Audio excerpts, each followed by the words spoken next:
yourself. Hey everybody, it's another episode of Go Flix Yourself. My name is Ben Konowitz, and with me as always is the math class to my recess, Bradford Oman. Hey, that's me. Time to crunch some numbers. Okay. And you know what? The lunch break to my recess, Nate Loucks. I like square pizza. You know what? Usually there's a nice, gradual increase from one thing to another. Like, you really just fucked me raw with that one. No, you're math class and he's lunch and I'm recess. That's horseshit. It's meant to be that you're the bad You one could have of at the least three. given Have me- you not gotten that? That's like the whole bit. That's the But bit. usually A lot of times, though, he does this where he doesn't really get it. No. We've been doing this for how many years now? Like and 10. he's usually it's just closer getting the though. bit. Usually it's closer. This is a lot farther. This was really a smack in the face. Yeah, like you could have at least given me like computer time. But There like was you like just no lube on that one. That was just you just took a rock hard ding dong and just smacked me in the face with it. By the way, when you guys were in school, was this just a thing at my school where they did? It was your house, man. You were homeschooled. Come on. Was this thing at your school? Did they do chicken noodles and mashed potatoes? Was your mom the teacher for everything? Or was that just my house? And then the next day sell it for 60 cents. No, they did No. not. They did not. They did for put us. it on sale the next Oh yeah, day. the next day. Oh, no. Day old chicken noodles and mashed potatoes. No, we didn't have discount lunch. Oh yeah. It's like the- My mom would make discount lunch on the next day. The cafeteria people were just like, you know what? Wait, was your mom the lunch lady? No, it's a joke because it's a homeschool thing. Oh. Are you okay? You all right tonight, buddy? I just wasn't sure. I know we haven't podcasted in a while. It's been, but it's been a little bit. This is you going to know. be a long one, isn't it? It's going to be a long one. We're going to be stopping to explain the jokes to you a lot tonight, bud? Or just gonna I'm depressed. Is it because it's sad time? Because it's after the holidays? No, it's because I got rectal warts. Whoa, that's Again? again. I thought those things were cleared up. No, what can I say? I like octopus stuff. So I don't think you should go back to that doctor. I just, his Yelp reviews not great. Not great. but his help reviews are top notch. I don't know what that is. Help is like Yelp, but for doctors. Oh, okay. How's it spelled? Is it health? Yeah. Health. HEALTHP. Help. I'm surprised there's not like a terrible like VC guy that's like, guys, I got this idea. Health. And I was like, We're gonna rename it something else. Oh, hey guys, we did it. We're back. but thanks for Merry listening. Christmas, everyone. And a happy New Year. Happy 2025, everybody. We're here and we're ready to go. Is it 2025 in New Zealand yet? Has Mitch celebrated? It was 2025 way before. Oh, It was yeah. No, like a year Like before before us. Christmas. No, he's Yeah. like in 2028 now, I think. Yeah, If my math is, I learned math in America. So we're the best at it. Mhm. And it means that Mitch celebrated the New Year on December 24th. Yep. Mhm. So Congrats. congratulations, Mitch. We love you, buddy. We miss Yeah. you. Do you have wildebeests in New Zealand? I think that they celebrate New Year's. They all throw a ring into Mount Doom. Okay, that's just, he's going to not even laugh at that joke. That's No, just such a because like Lord of the Rings easy is joke. such an It's easy joke. I- Again, are we doing this all night, buddy? Are you Like, okay? Is this who who you wanna be tonight? Know, is this what we need to expect? Is this what the listeners That's need to not the high, expect? and I say this with a begrudging, giving you a little bit too much respect. I'm expecting a bit more from you on that. It's been rough. I know it's been rough, but like You want Mount a better joke? Doom- I do want a better joke. Can't hobbit. Mitch, did you laugh at that one, buddy? I hope you did, because You- it was you not a should bad have, one. 'cause Not it a was bad one. Pretty good. Not a bad one. Ka-chow! He's back. And he's back, ladies and gentlemen. Lightning McQueen, baby. He's here.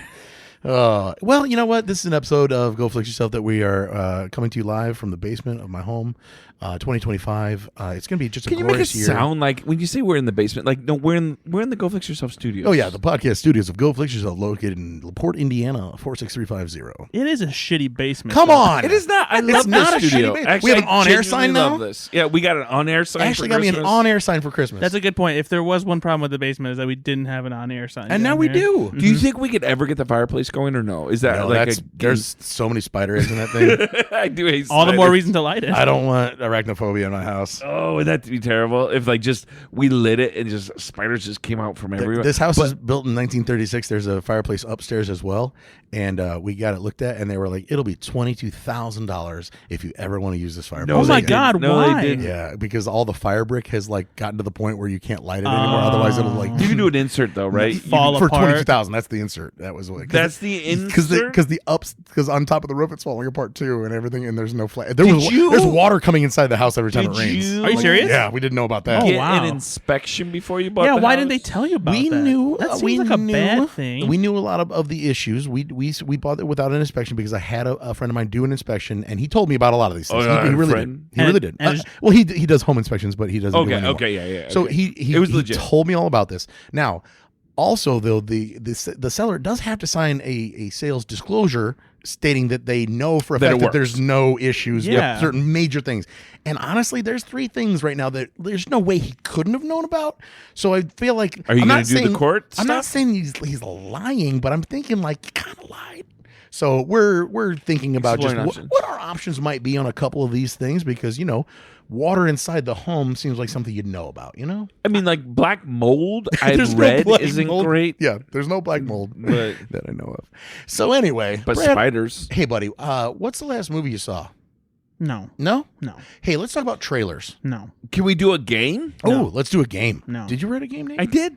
You know what? I think we should start off We're with not a game. doing the game It's for- 2025. Yeah, exactly. It's a new New year. year, new us. No, we're not. Hey! You want a new you? Go to the fucking YMCA.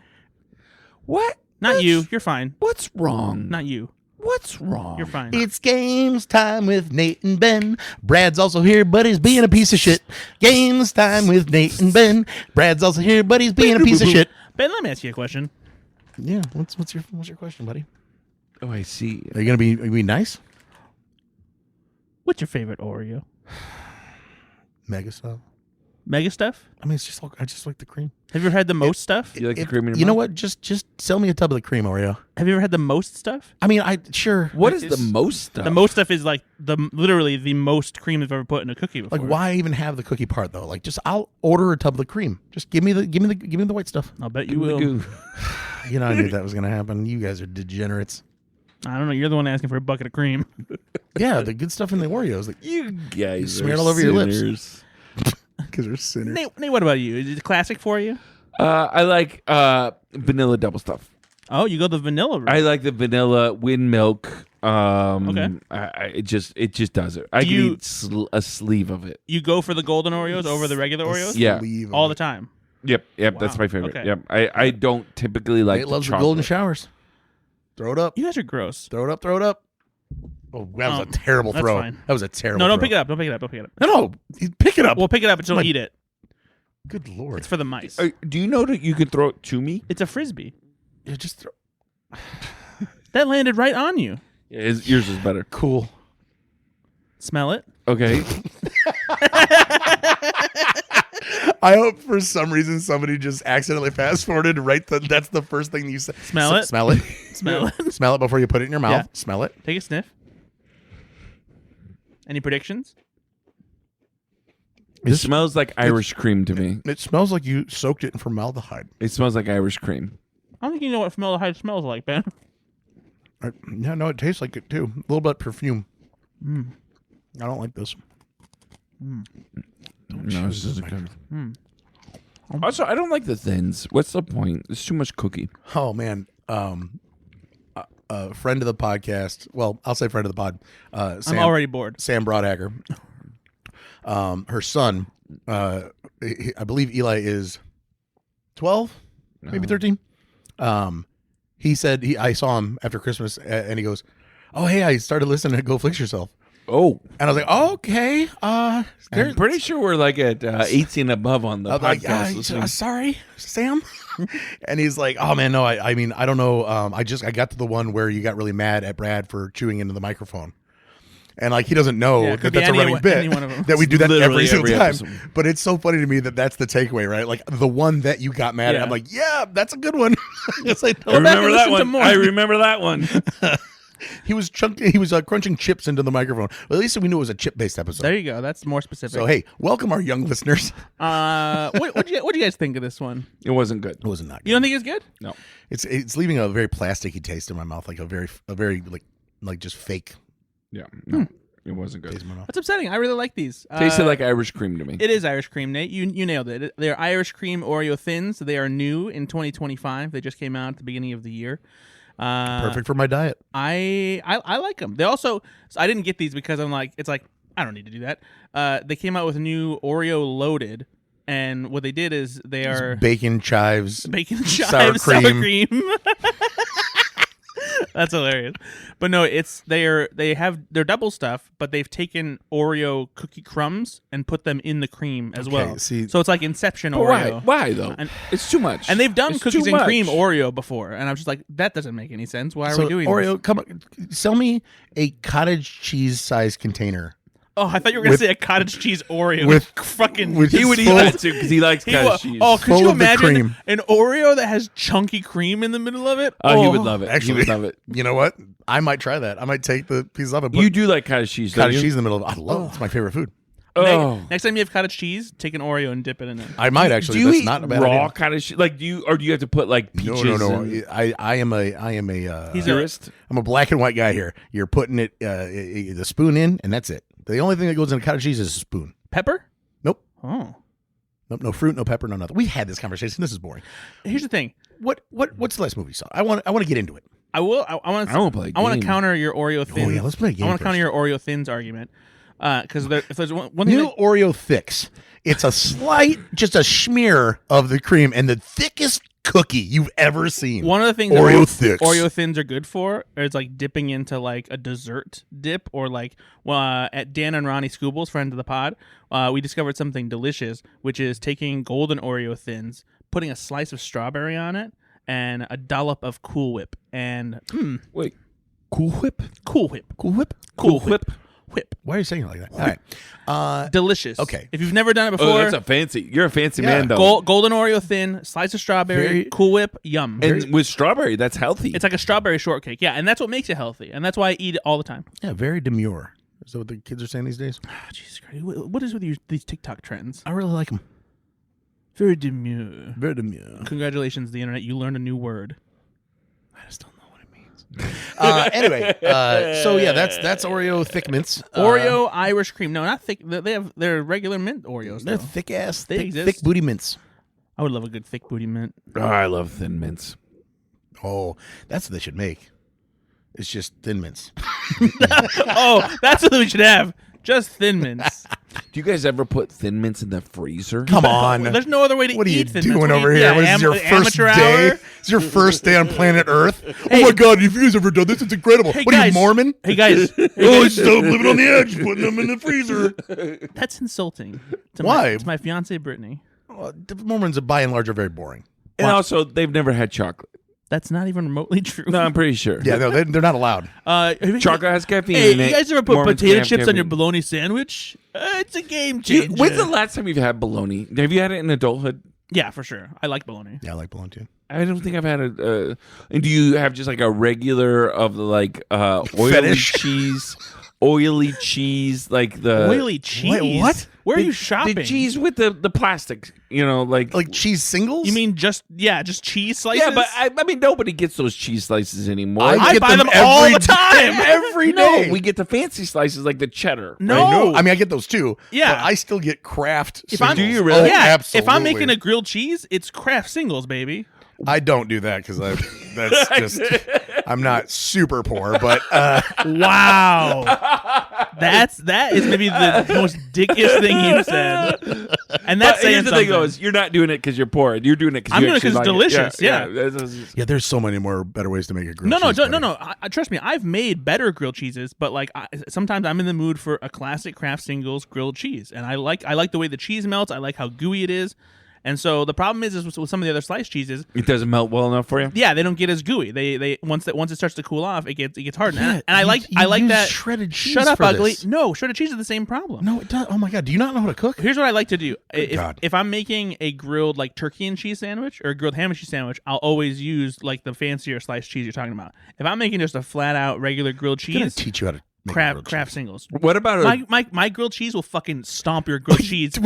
Well, first you take the bread, and then you undo the plastic part. You put you it guys down there, ever and then do- cook it. You don't even know. I will like your grilled cheese. I'll get curb stomp you. That's how good my grilled cheese is. I wish our listeners could see how serious Yeah, his face he's is taking right it now. so seriously. You don't even know how to cook anything.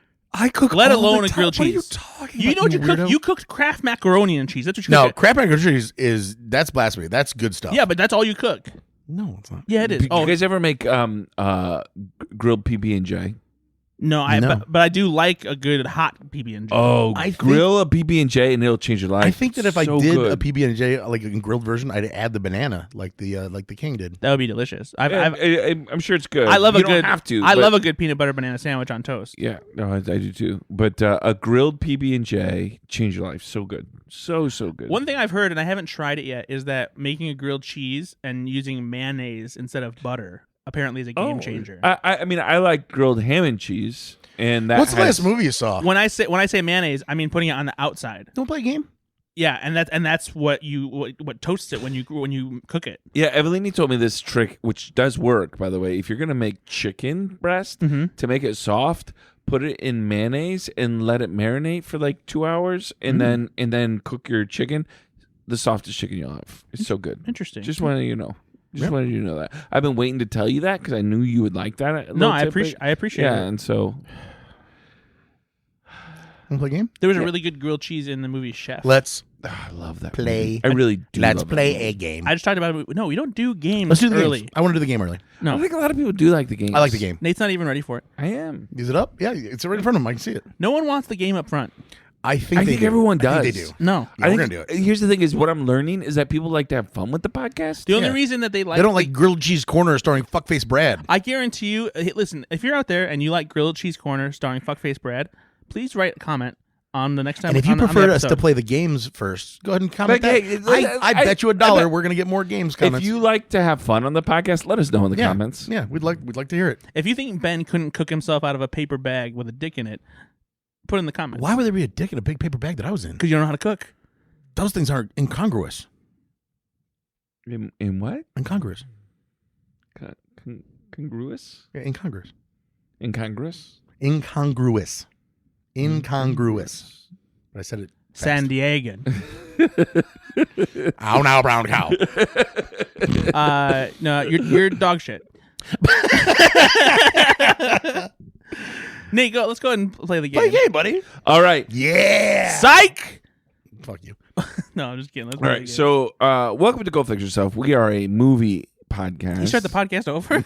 You know what? I'm here for it. New and year, new us. Every segment we reintroduce the podcast. we are at the beginning. We are the cusp of 2025, and we watch trailers often here, and we talk about the movies that are coming up. And my friends here, my associates, my podcast co-hosts, Podcast pals. they are excited about films that are coming out in 2025. So Cinebuds. I built a game here about films that are coming out in 2025. Oh boy. Film friends. So I thought it'd be fun to have a game about upcoming movies in 2025 for our listeners to know what's coming out, but also for you guys to show that you know nothing about film coming out in 2025. Wow, that sounds rude.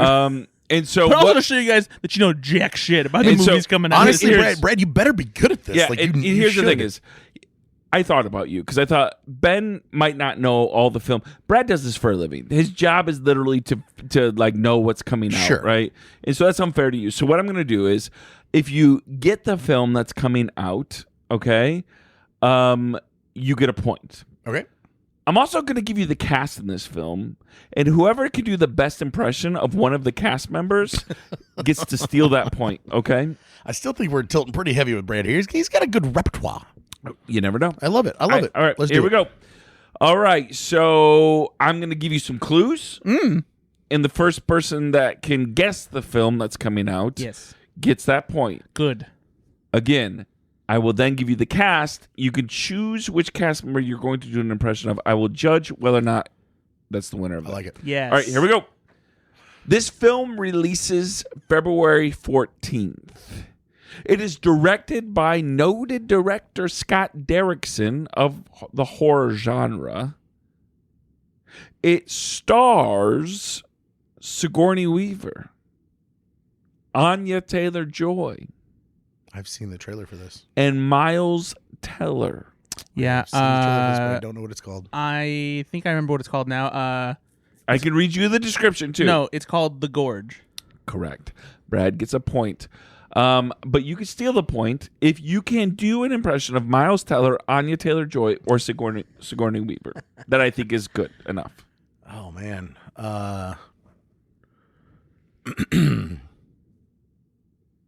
Hi, I'm Sigourney Weaver. That Wow. does not work. Brad Nope. gets the I'm point. sorry. Tried. All right. Tried. All right. That's point. I do like the You attempt. could have just done a Ghostbusters thing. Like what? There is no Dana, only Zool. Yeah, but I feel like that's less of a Sigourney Weaver than it Yeah, is that a is- character that's that a- she played. that is- You're yeah. right, but it would've been I fun. probably would have given you the Yeah, point. that's 'cause fair. I'm really easy on that. That's very fair. All right. So again, Ow! I've got whiplash. The Miles Gorge Teller. comes out February 14th. It is two skilled snipers receive an enigmatic assignment to stand guard on either side of an unfathomable valley, a gorge, oblivious to what lurks below. The trailer looks awesome. I don't know. You want to see This this? is up my alley. Yeah, I want to see it. Both. I think Oh, all yeah. three of us. Yeah. All right. They also call Ben's ass crack the Unfathomable Valley. Wow. All right. Next Because film. of its depth. No, because it's hairy. Oh. I was like, where are we going with this? Next film comes out February 28th. It stars Morgan Freeman, Ed Harris, Natalie Morales, and Sonequa Martin Green. Red 3. Nope. No. Actually, I'm very excited about this film. Very excited about this film. I don't know what it is. I don't know. You guys might not have seen this trailer. Go watch it. Looks very, very good. I don't think I did. I don't think I know It's what it is. directed by Kyle Houseman Stokes. It is a film called My Dead Friend Zoe. Oh, yeah. I haven't even heard of this. Have not heard of this. Looks fantastic. This is about a film About where a film? this is a film about Okay. two soldiers, Mhm. played by Natalie Morales and Sonequa Martin Green, who one of them commits suicide and the other sees her ghost. And it's about dealing with PTSD. And there's comedy, there's sadness. Huh. The trailer looks Yes, fantastic. I've seen this trailer because I may have nobody shared it with you guys. in the but trailer. Nobody else can see her, but she can see her. Exactly. So she talks to her, and people are It like, "What looks are you talking to?" fantastic. I Oh, okay. I cannot haven't- wait to see this I'll have film. to see the trailer for this. I haven't seen it yet. It looks fantastic. I cannot wait to see this. Morgan Freeman, Ed Harris is in this. Comes out February 28th, My Dead Friend Zoe. All right, next one. Releases March 14th, 2025. Directed by Steven Soderbergh.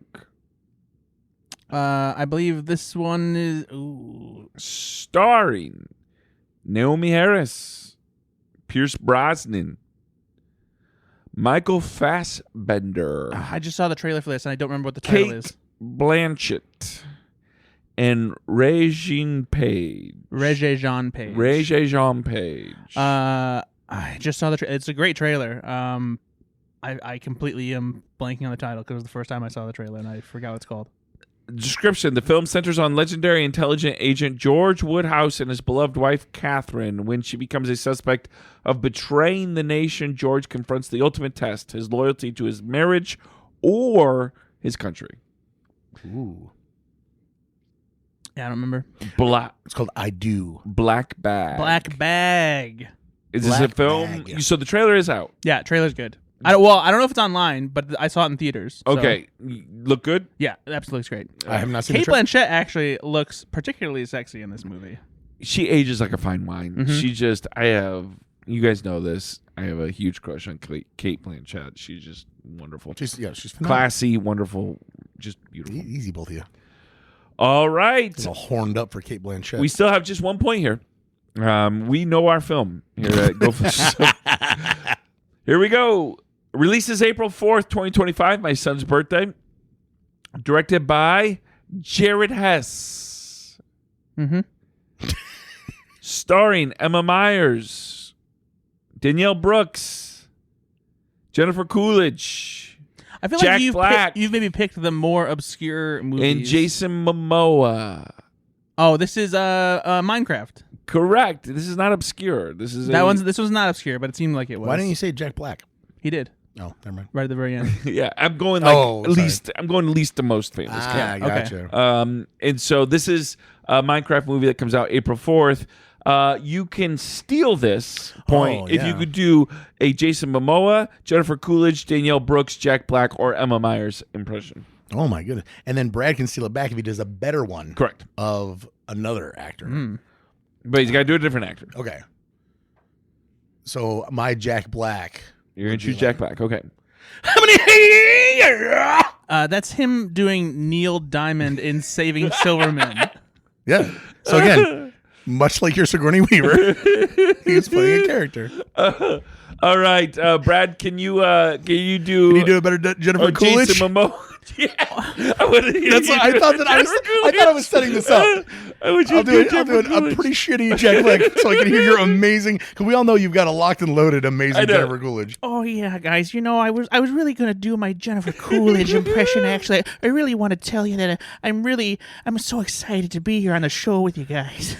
Is she from Canada? Yes, probably. Okay. Jennifer Coolidge, you get 2 points for that one. Way to go, Brad. Wait, hold on. I can just keep going. What, you could do a Jason Momoa? Hey, I'm Jason Momoa. Nah, he gets a Jennifer Coolidge. I'm trying. All right, a Minecraft movie. pretty good Where are you guys at on that? You gonna see it or no? I'm gonna take the kids. Yeah, Rune and Ender are 8 and 10 years old. They love Minecraft. And I'm going to try and stop him from taking the kids. Why? Because it looks like dog shit. Do you think this will be better or worse than Super Mario Brothers? Probably worse. All right.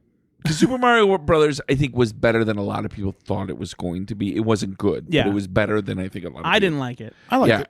There I were a lot thought of it people was that did, though. Yeah, it was fine. It was and didn't Chris shit- Pratt it wasn't didn't- as bad as people thought he was going to be. Shit the bed hard. It was fine. All right, moving on. This movie comes out April 18th, and it stars Delroy Lindo, Jack O'Connell, Haley Steinfeld, and Michael B. Jordan.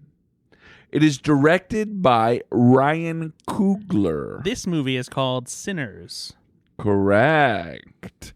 This film is hoping to escape their troubled lives. Twin brothers return to their hometown for a fresh start, only to find that an even greater evil awaits their arrival. This is a horror, right? It's a vampire movie. Yeah, a vampire movie.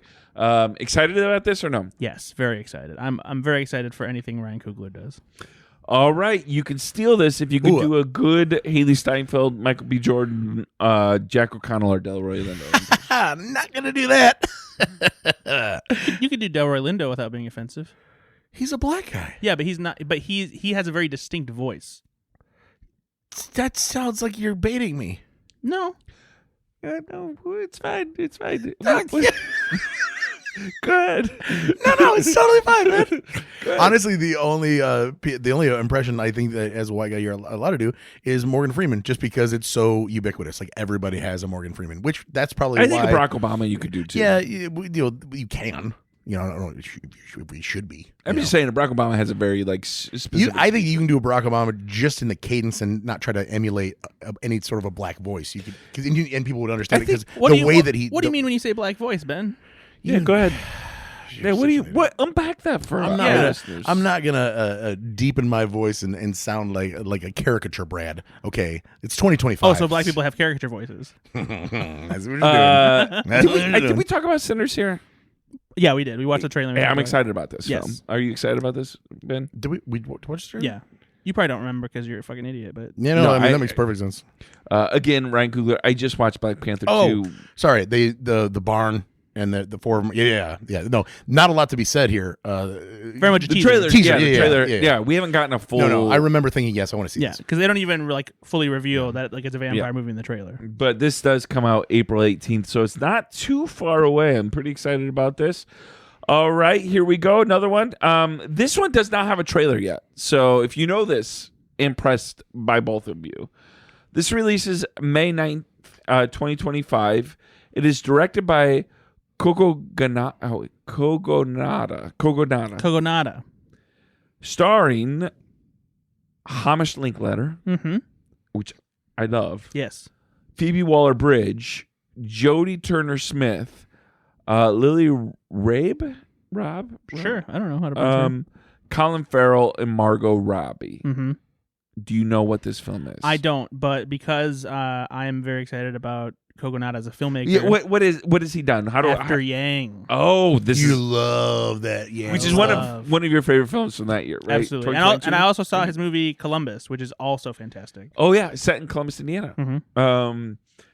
This is a film I actually had not heard of this. So when I was researching films in 2025, I was surprised because this comes out in May. Mm-hmm. I've not even heard of this film. Yeah. He's being very secret. Even finding about what this film is about is really difficult. The only thing I could find was an imaginative tale of two strangers and the unbelievable journey that connects them.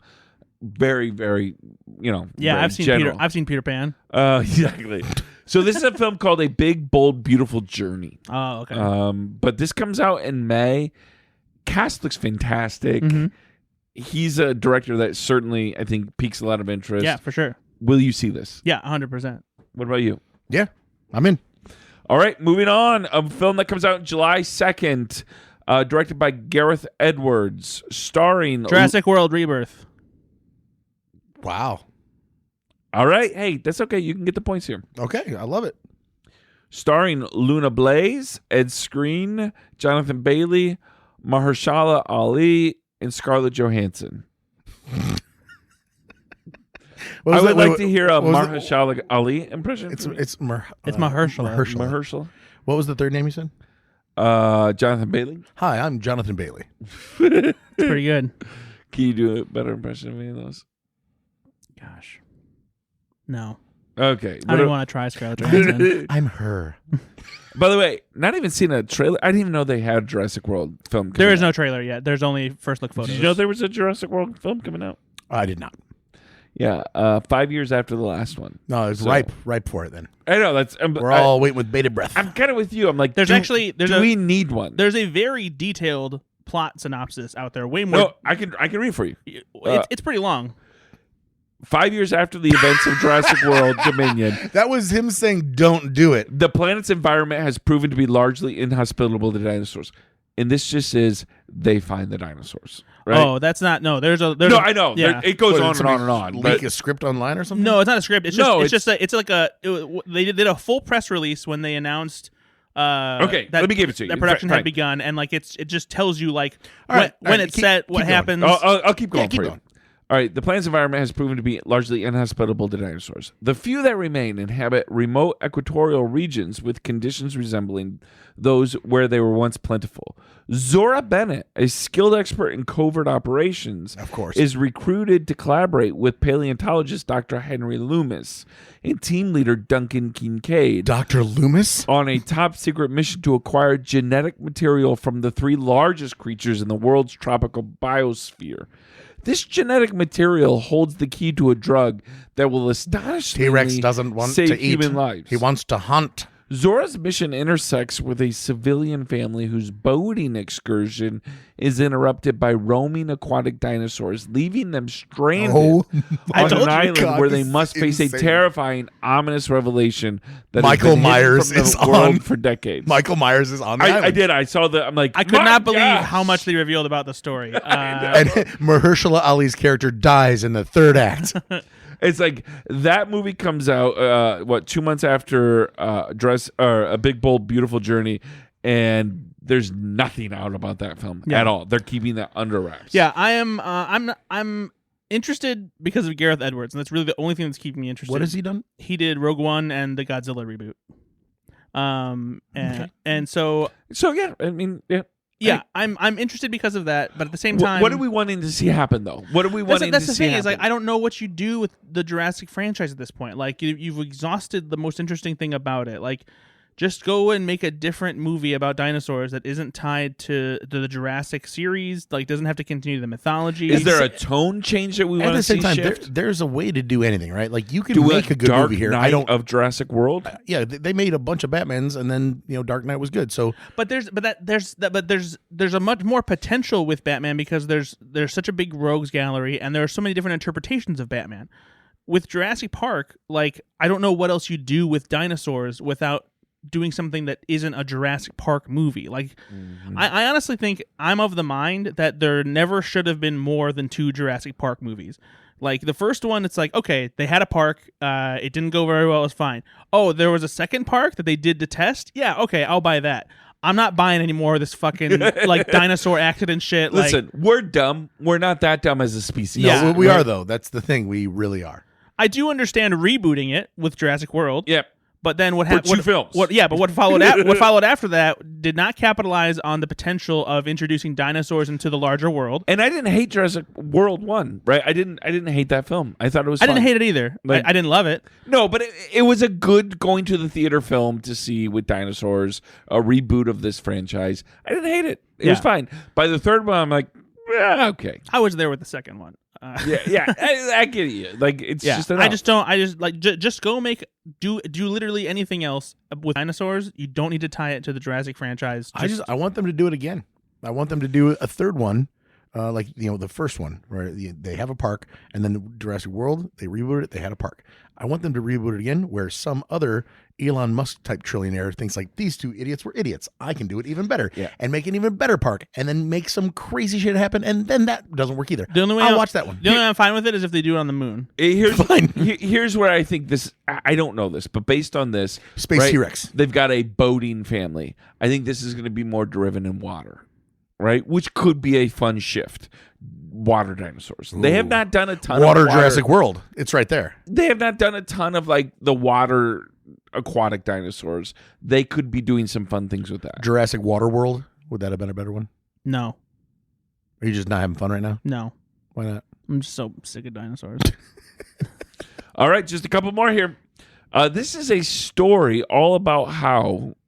My life got flipped, turned upside down. No, this comes And out. I'd like to take a minute, just sit right there. I'll tell you how I became a prince of a town called Bel Air. This comes out August 1st. It is a story written by Seth MacFarlane. Started making trouble in my neighborhood. Oh boy. And it stars Busta Rhymes.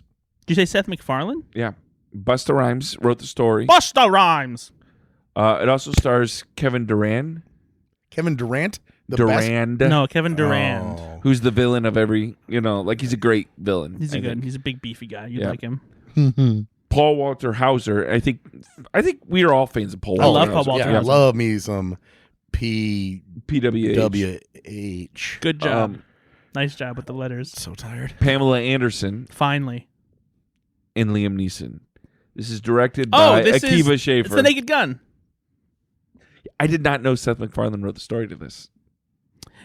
So I would imagine there's probably been rewrites since then because Seth MacFarlane at one point was supposed to be directing. And he's a it. producer of this Yeah. too. So I mean, I didn't know that he had it. It actually kind of made me a little more excited about this. I like Seth MacFarlane.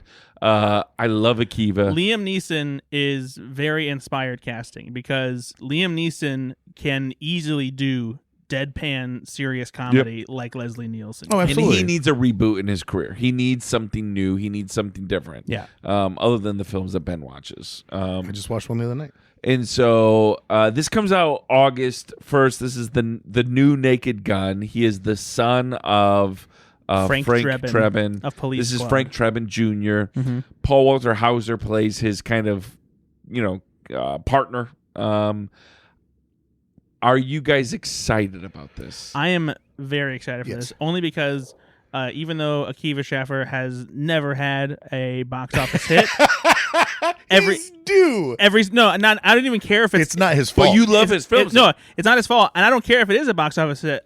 All I know is that every movie that they have made I have laughed my fucking ass off. and has become a cult favorite and are clearly and consistently some of the best comedies of the century. Yeah, whether people like them or not, you're wrong. Like They're hilarious. You're just behind. Yeah. That's all he makes is movies that you're not ready for yet. Yeah. It's truly above your pay grade. wait 6 months, wait a year, and then all of a sudden it's like, oh, have you seen this? It's just nobody's ahead of the curve with him. Yeah. No, and I loved watching The Naked Gun when I was younger. This hit me in the funny bone when I was young. Leslie Nielsen was somebody I just thought was the funniest person, which is odd, right? Because I was 10, 11, 12 years old watching these films, and I should rewatch them because I haven't watched them in 25 to 30 years. I rewatched them not too long ago. Yeah, and I'm sure so there's a much lot fun. of adult humor in there I didn't get at 10. But just so funny, the stuff that I did get, and I loved these films. So excited to see these back and see what a re-envisioning of this looks like. But also, I know it'll be a proper homage to Leslie Nielsen. It's going to be great. I really think it's going to be great. Yeah. And you and I've started re-listening very diligently to the Lonely Island podcast with Seth Meyers. Akiva's been gone a lot because he's also Jorma's been Oh, gone. Jorma's filming a film somewhere. Yeah, he was in, filming Finland. He or was something. filming in Finland for a couple months. Yeah. And Akiva and Seth and Andy have been there, but I'm almost caught up. Not quite, but so funny. These guys are truly one of the best comedy minds we have now. Yep. All three of them. Yeah. Just so funny. So excited about this. Will you see this in the theaters? Absolutely. Is it Yes. going to the theaters? Yes. Okay, good. 100%. I will see it in the theater. Yes. All right, let's rent a screening or something. That'd be fun for all three of us because we support these. Do you guys. mean to tell me All right, this cereal is made exclusively for children, and I won't be followed if I make a purchase? all right. Just That's from Ted too. two more. It's my least. I'm sorry, but I thought we were doing the thing where he gets the Oh movie yeah, right. yeah, that is true. And then I That's did the true. impression. forgot. And maybe. All right, So did I get the? you get Liam. You're doing Liam Neeson. Yeah. Oh, see, it doesn't even. Was know that just to be sure? Liam Neeson. I mean, I now wasn't sure if that was your I Pamela Anderson or your I Liam feel, Neeson. I feel like you didn't like it because Who else? I thought it was very good. Who else was in the cast list? Pamela Anderson, Paul Walter Hauser, Kevin Durant, or Busta Rhymes. Busta, go. Everybody knows the one I do. I gotta rap and do it fast and I gotta do it with my lips. Was that the Tasmanian Devil? That's how good Busta Rhymes is rapping. Do you do a Paul Walter Hauser? Gosh, if I can remember any like lines that he's done, well, I mean, he's really just like. No, I can't even think of anything. His the first time I think I saw him was in Black Klansman. Oh, he's so good in Black Klansman. He's so such a good schlubby little idiot. And like you notice Schlubby him. little idiot. No, but you notice him. I'm like, Yeah. who is this Yeah. guy? And then like when he's in I, Tonya, he's so utterly good in I, Tonya, fantastic. And then I saw him in that really dumb movie Queen Pins, Oh yeah, where he's in Queen Pins. he plays the he's the guy. He's the Oh, yes! the agent who's With trying Vince to Vaughn, stop or- him. Yeah, yeah, the loss prevention officer, right? So that's good. trying to, or is he the postal guy? yeah. I watched Queen Pins actually. So it's not. I mean, it's so paint by numbers, but I did like it. yeah. He's One of- great in it, He though. is one of those actors that you're gonna look back at his career and go, the dude just didn't miss. You need to watch if you guys haven't seen Richard it. Jewell. No, watch. No, he's great in that. Though. watch I've seen that. Blackbird. It's an Apple TV Oh, Plus I've that's not series. right, seen this, yeah. but people were raving. He's amazing in it. Amazing. So good. and he won some awards, I think, for that, didn't he? Probably. And I forget who's the Taron handsome Egerton fellow? is the lead, Yeah, yeah. Taron Egerton. He's He's really also in the Super Troopers too. Taron Egerton. No, Paul Walter Hauser. Oh yeah. all right. Just He's two like more the guys. Canadian Farva. Right. Two more. All right, Brad. I think you're winning. Probably. What? This film releases August 8th. Is directed by Paul Thomas Anderson, starring Benicio del Toro, Tiana Taylor, Sean Penn, Regina Hall, and Leonardo DiCaprio. I don't remember the title. I know it's a longer, complicated title. I think it actually has. And there's no Two information titles. of Yeah. like what this film is about. Yeah, I don't know. We the people united, standing above all else. No, the working title right now is The Battle of Bacton Cross. Yes. I don't know if it'll stay that, but that is the working title right Yeah. now that we see. There was another one before this. It's the most updated one. That was my second guess. Do you have a good impression of either Leo, Regina Hall, Sean Penn, Tiana Taylor, or Benicio del Toro? I want to hear your Regina Hall. That's what we should have done. Next time, you're gonna assign him to do one, and he's gonna assign you. No, the only one that from Benicio del Toro that comes to mind is the scene where it's the beginning of The Usual Suspects, where he's like, "In English, please," and he goes, What about you? Do you do a Sean Penn? I can do Sean Penn as I Am Sam. What does that look like? What's that look like? I can't do that. Or I can do Leonardo DiCaprio as Arnie from Gilbert. He was Gilbert Grape. Say where's Arnie Gilbert? Oh my God! He did it! It made me so uncomfortable. Why is that so uncomfortable? You're not supposed to do it. I don't know. The Burger Barn, Gilbert. The Burger Barn. You make me No, happy. whoa. That's Ben Stiller. Too far. That's Ben Stiller in Tropic Thunder. It's a Come really on. good performance by Leonardo DiCaprio. And Ben Stiller in Tropic Thunder. Yes. Last one, guys. Last one. You make me happy. This releases November 7th. Oh It my is God, that directed- reminds me. One of my favorite. I laughed so hard because I couldn't believe that they did it. Is when after they show the clip from Simple Jack and it cuts to Maria Menounos doing the report. She's like, "The question is, will Jack make money?" And I was like, "Oh my God!"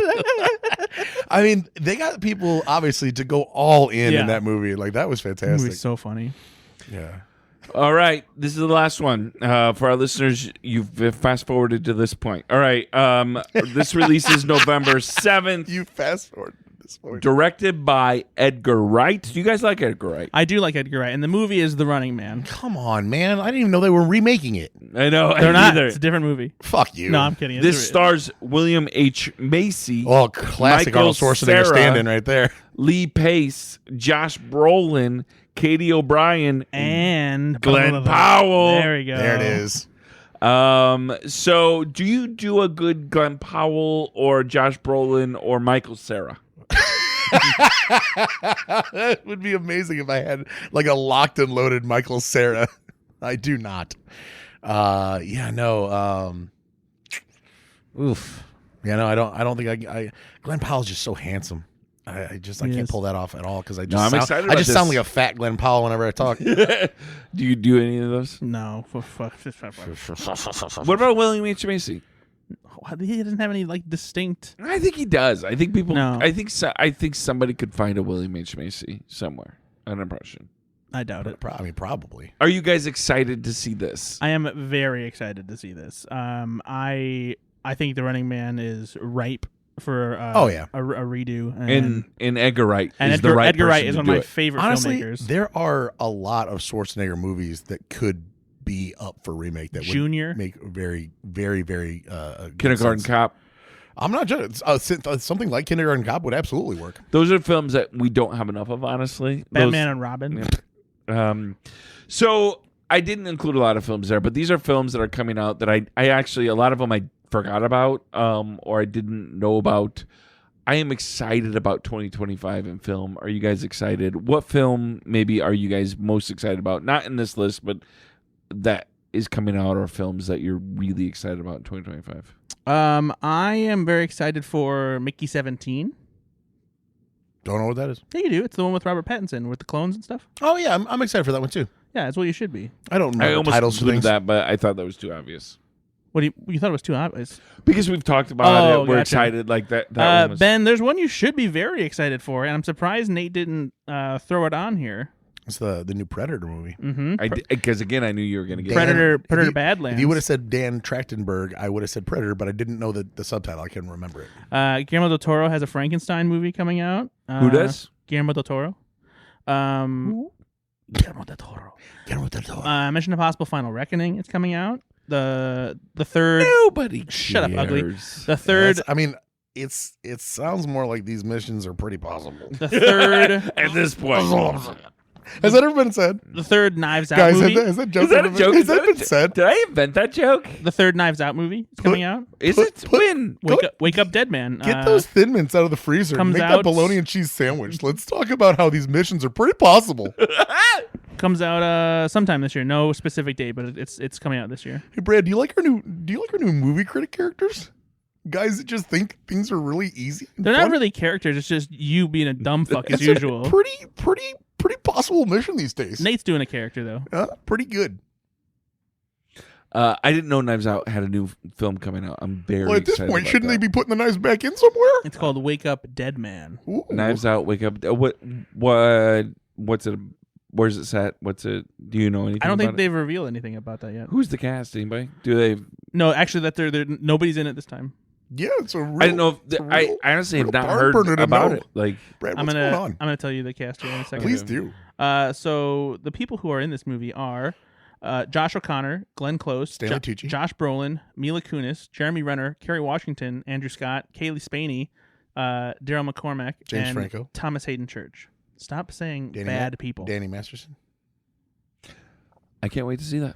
I can't wait for movies. Netflix, is it coming out? Netflix. Yes, I think it's Netflix All right. because they did get the next two. I think it was so. All right, we did it. Well, I'm excited, guys. And let us know what you're most excited about in the comments about 2025. It's going to be a great year in film. I know it. And obviously, there's going to be films that come out this year that haven't even been announced. And we're going to be here to review trailers, these kind of things. Yeah, we're gonna be And- all horned up for movies, guys. Yeah, I think we just go in reverse order then because Speaking we of- did the game, so we just lead right into trailers today. I like it.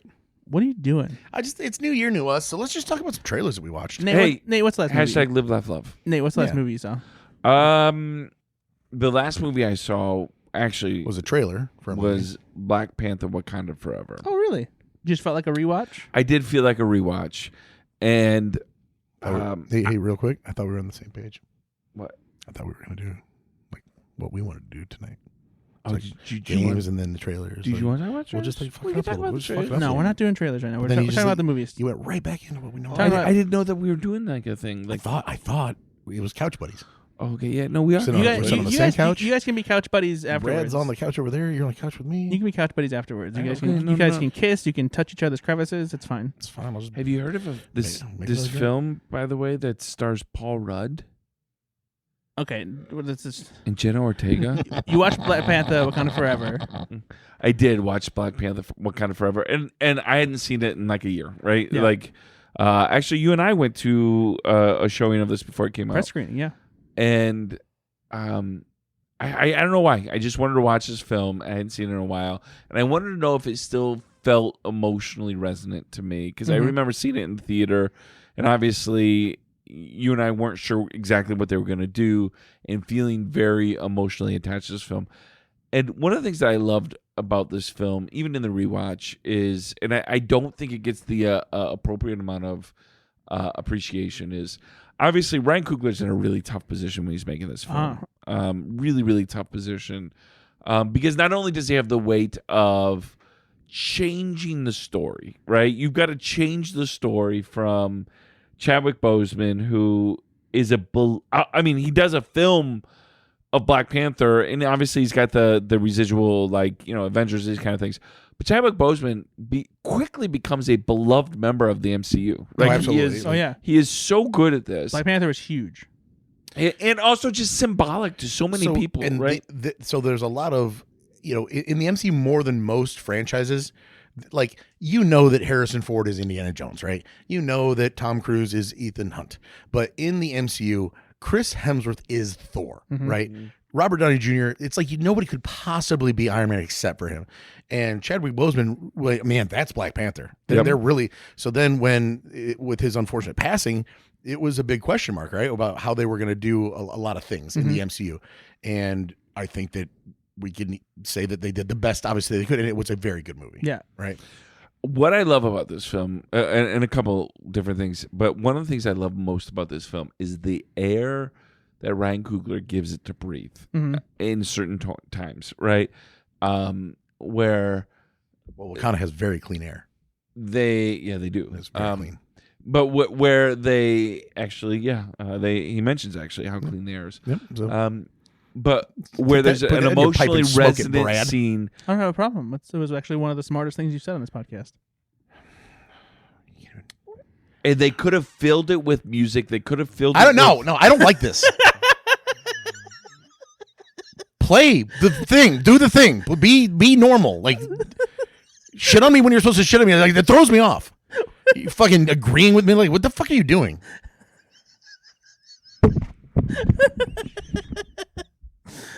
When he's right, he's right. I mean, Wakanda's got clean air. You know, there's advanced technology. Fuck you. No, they do. They genuinely do. I mean, Nate agreed with you before I did.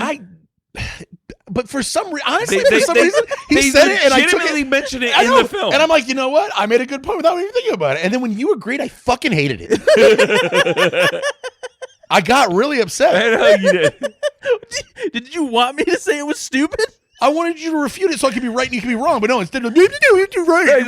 That's true. Doesn't feel good. I mean, the technology they have is incredible. I'm sure their filter system is. It's wonderful. probably the cleanest air you can get anywhere. I mean, I don't know if vibranium does that, but I guess it does. when you say something smart, like I gotta let you have it. But like frequently, you say the dumbest thing. So like, but when I do, I was like, I'm not having a good time.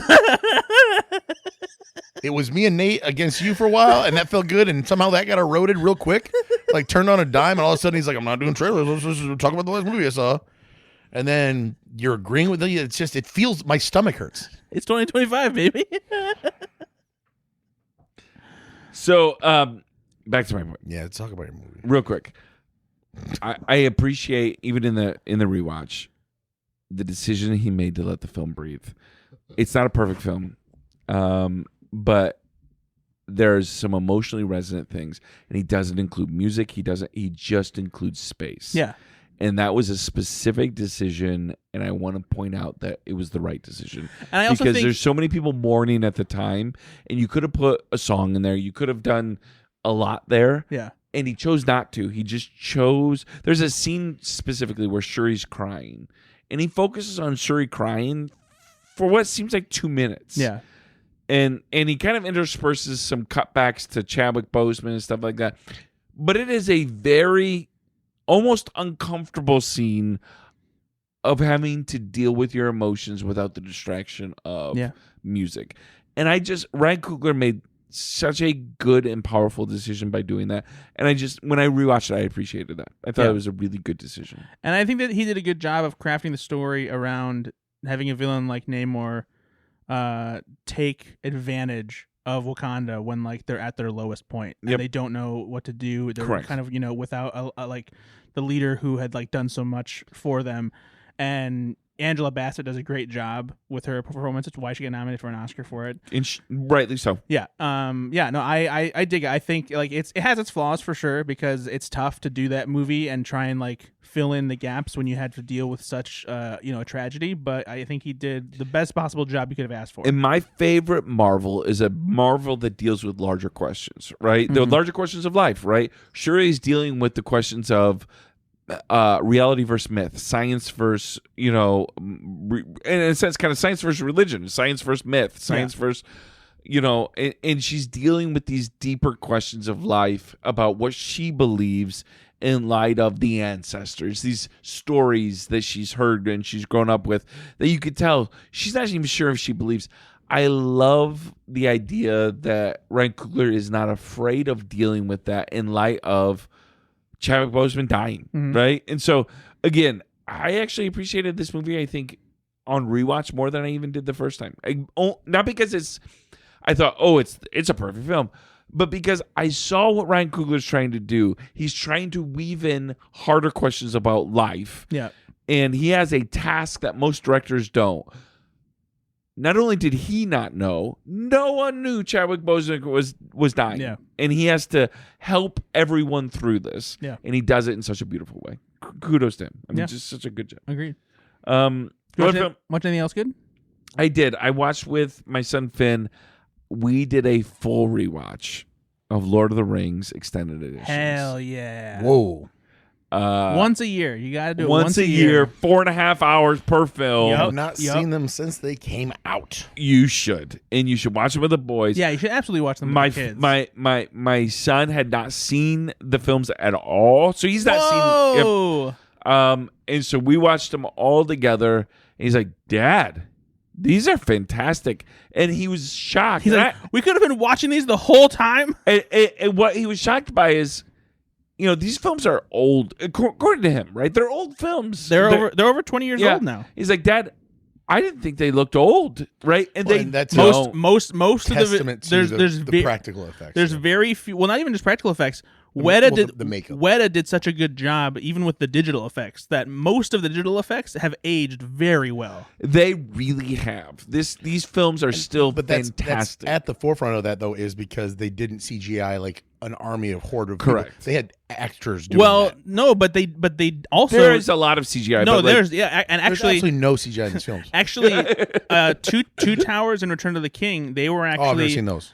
they were actually very innovative because that's where they came up with the software. I think it's called Massive or something like that, that allowed them to create huge armies where the characters themselves were driven by artificial intelligence at the time, so that they actually did act as individual soldiers in the army. If you see, there's one guy in the back just spinning in a circle. Well, no. So they pointed out actually that when they did tests, they did have some who ran away from the battle. They were like, "Nah, fuck this." Which honestly would be hilarious. Exactly. But no, like the Nope. but no, even the CGI, most of the CGI stuff, like it still holds up. And really, what it is, it's about the work pipeline.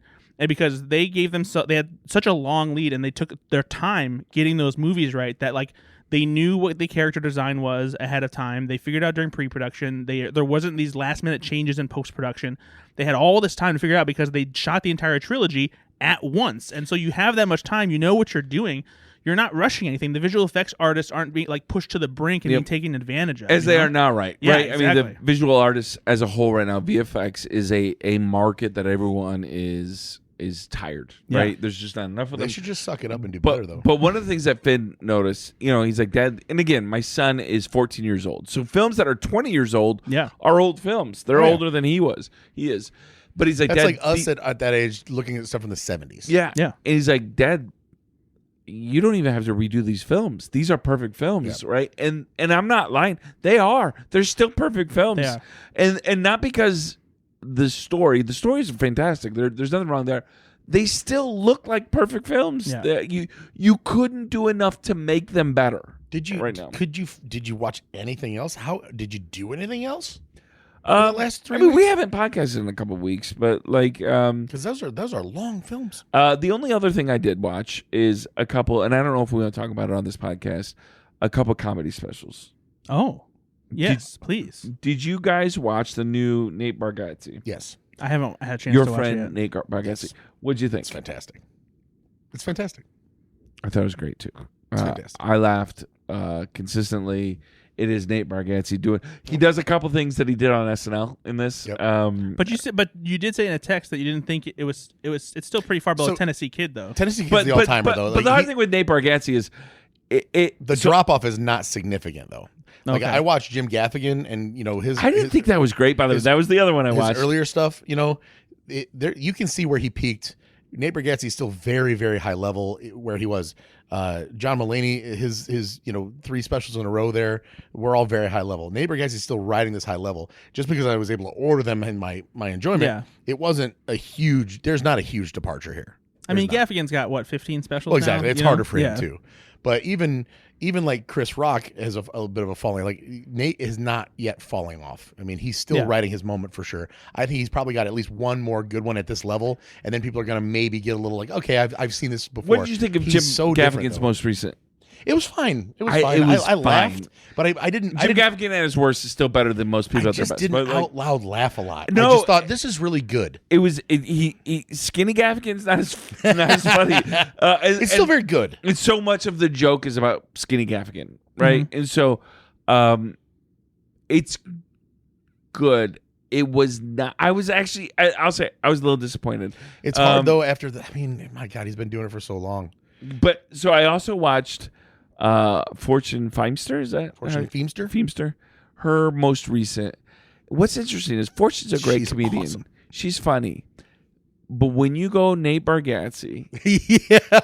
and you go Jim Gaffigan, even when Jim Gaffigan's not his best, and then you watch Fortune. Now, did you watch them who's like a- back to back to back? Yeah, it was well, like not 3 hours in, he's Not like, 3 hours. Nate had his own laughing. she's not as funny, honestly. no. It was like I the can't next day. physically It was laugh the anymore. next day. What it was is I'm like, this is good, but you get that there. It's like the difference between watching Michael Jordan and Steve Kerr play. right? Steve Curry is going to beat 99% of people when he's playing, but he's not as good as Michael Jordan ever, right? And Well, yeah, so they're it's like, just at a different level. For sure. Exactly. But Fortune And so Feature's hilarious, though. she's so funny, but she's not Nate Bargatze. Yeah. And so it's so interesting to watch it in the level of like just in the style, in the production, in all those things. She's just her special where she talks about Jason Momoa and being on the side of the road is, I don't remember what that one's called. I think it was her last one before this one.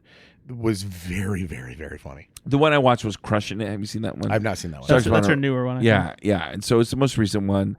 And it's good. It is very good. And I want to give props to her. She's a great comedian. You should watch this. I want to give props to the comedians who've opened for Fortune Feimster too. Oh, fuck I think you. that they're all very funny. Brad opened for it at the drop, and he'll never let us live it down. Oh, but I think you were that great though. I heard that like you bombed that one. Oh, Is that right? That's I mean, I'm the one that told him that, wow, but real cool. did you who did you open for after that? Garth Brooks. explains a lot about what's going on with Garth Brooks right now. Fuck. So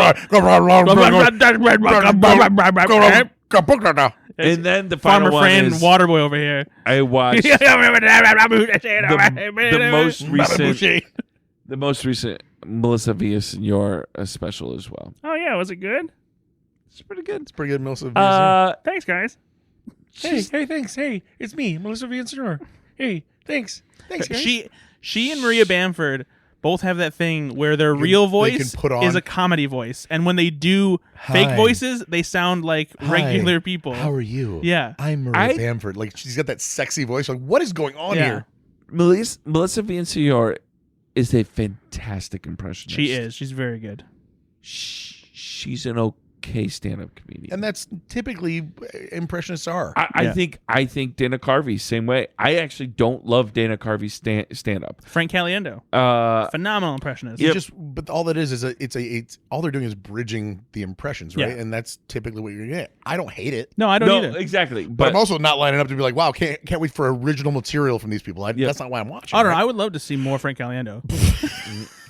So that's what I watched. A lot of stand-up watched- comedians. Hey, it's me, Frank Caliendo. You guys ever put Thin Mints in the freezer? That's what he would do. I Al Pacino putting Thin Mints in a freezer. Hooah! Those are cold. I watched Frank Caliendo's Comedy Central Presents so much when I was in high school because his impressions, I thought they were so good. Boom! Looking out his ear hole. That was like at the height of Frank Caliendo, though. He was doing like NFL stuff. He was doing everything. Oh, absolutely. Yeah. Because he did a John Madden, right? Yeah. John Madden, and then very famous. I mean, George Bush was so impersonatable back then. I mean, everybody had one, right? His was very good though. His It was was. his was the only one I felt that was like close to Will Ferrell level of good. All right, but that's what I watched. Enjoyed my time. Honestly, watching the Lord of the Rings trilogy, it is a big investment. But if you've got kids, and especially if they're, If let's you've say got kids in 11 13 and a half hours. 11 I mean, right over Christmas break, that's the kind of fun to do those films. Kumail Nanjiani and his wife Emily V. Gordon, they have a tradition where they rewatch them around Christmas time every year. Yeah, every night we just watched one, right? So for 4 hours every night, we're like, okay, let's do it. Let's do another one. But And one of my favorite theatrical experiences, and I think I've talked about it on this podcast before, is me, my sister Kaylin, and my cousin Cameron all went to see the extended editions in theaters in a single day. We spent all day in the theater. He pissed himself. Could not have imagined a better theatrical experience. It was by so the much way, fun. that was one of the fun things about talking to Finn about this is because I saw these films, not the extended editions, but I saw these films in the theater, right? And I told him, buddy, can you imagine watching this and seeing the way it ended and going? And we went to see these movies at midnight too. Yep. And then you saying, I have to wait another year until the Right? next one comes out, Yeah. right? Because I'm certainly not reading the freaking books. But I know, but a fucking book. I'm not reading the fucking books, man. Hell, goddamn, read those books.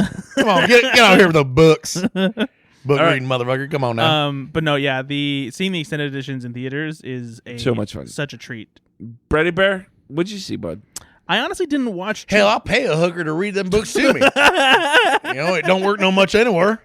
So I can just over there and slap around a little bit. It ain't gonna work. I got about 4.5 hours left on this the whole night.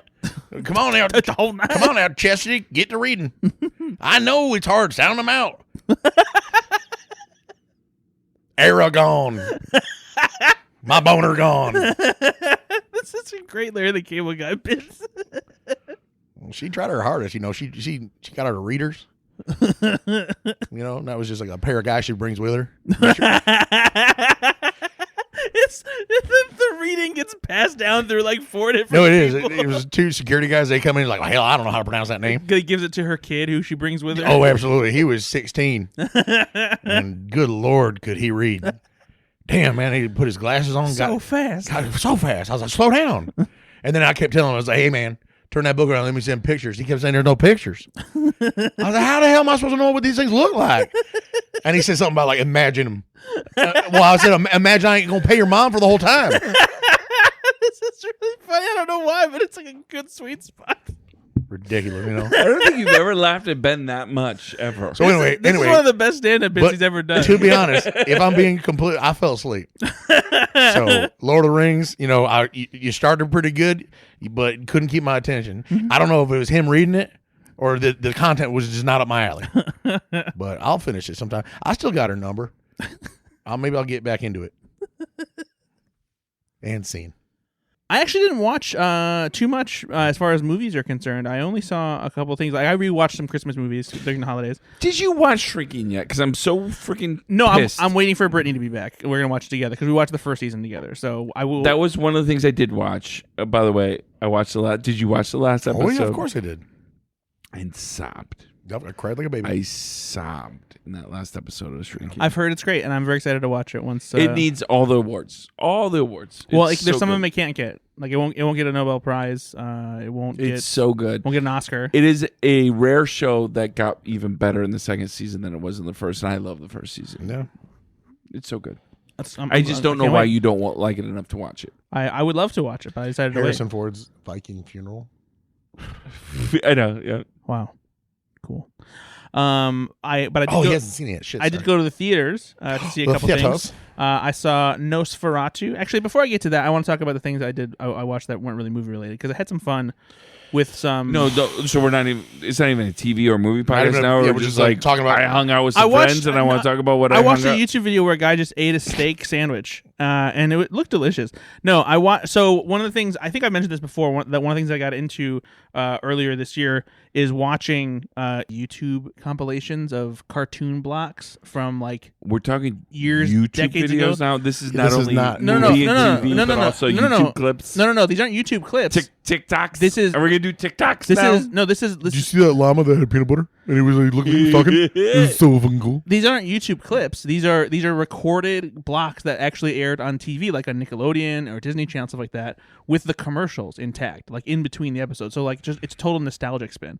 And so I went and they released specific holiday blocks because those Who's they? like the YouTube channels that have like they're retro based, so they're all entirely geared towards having these blocks of cartoons from decades ago.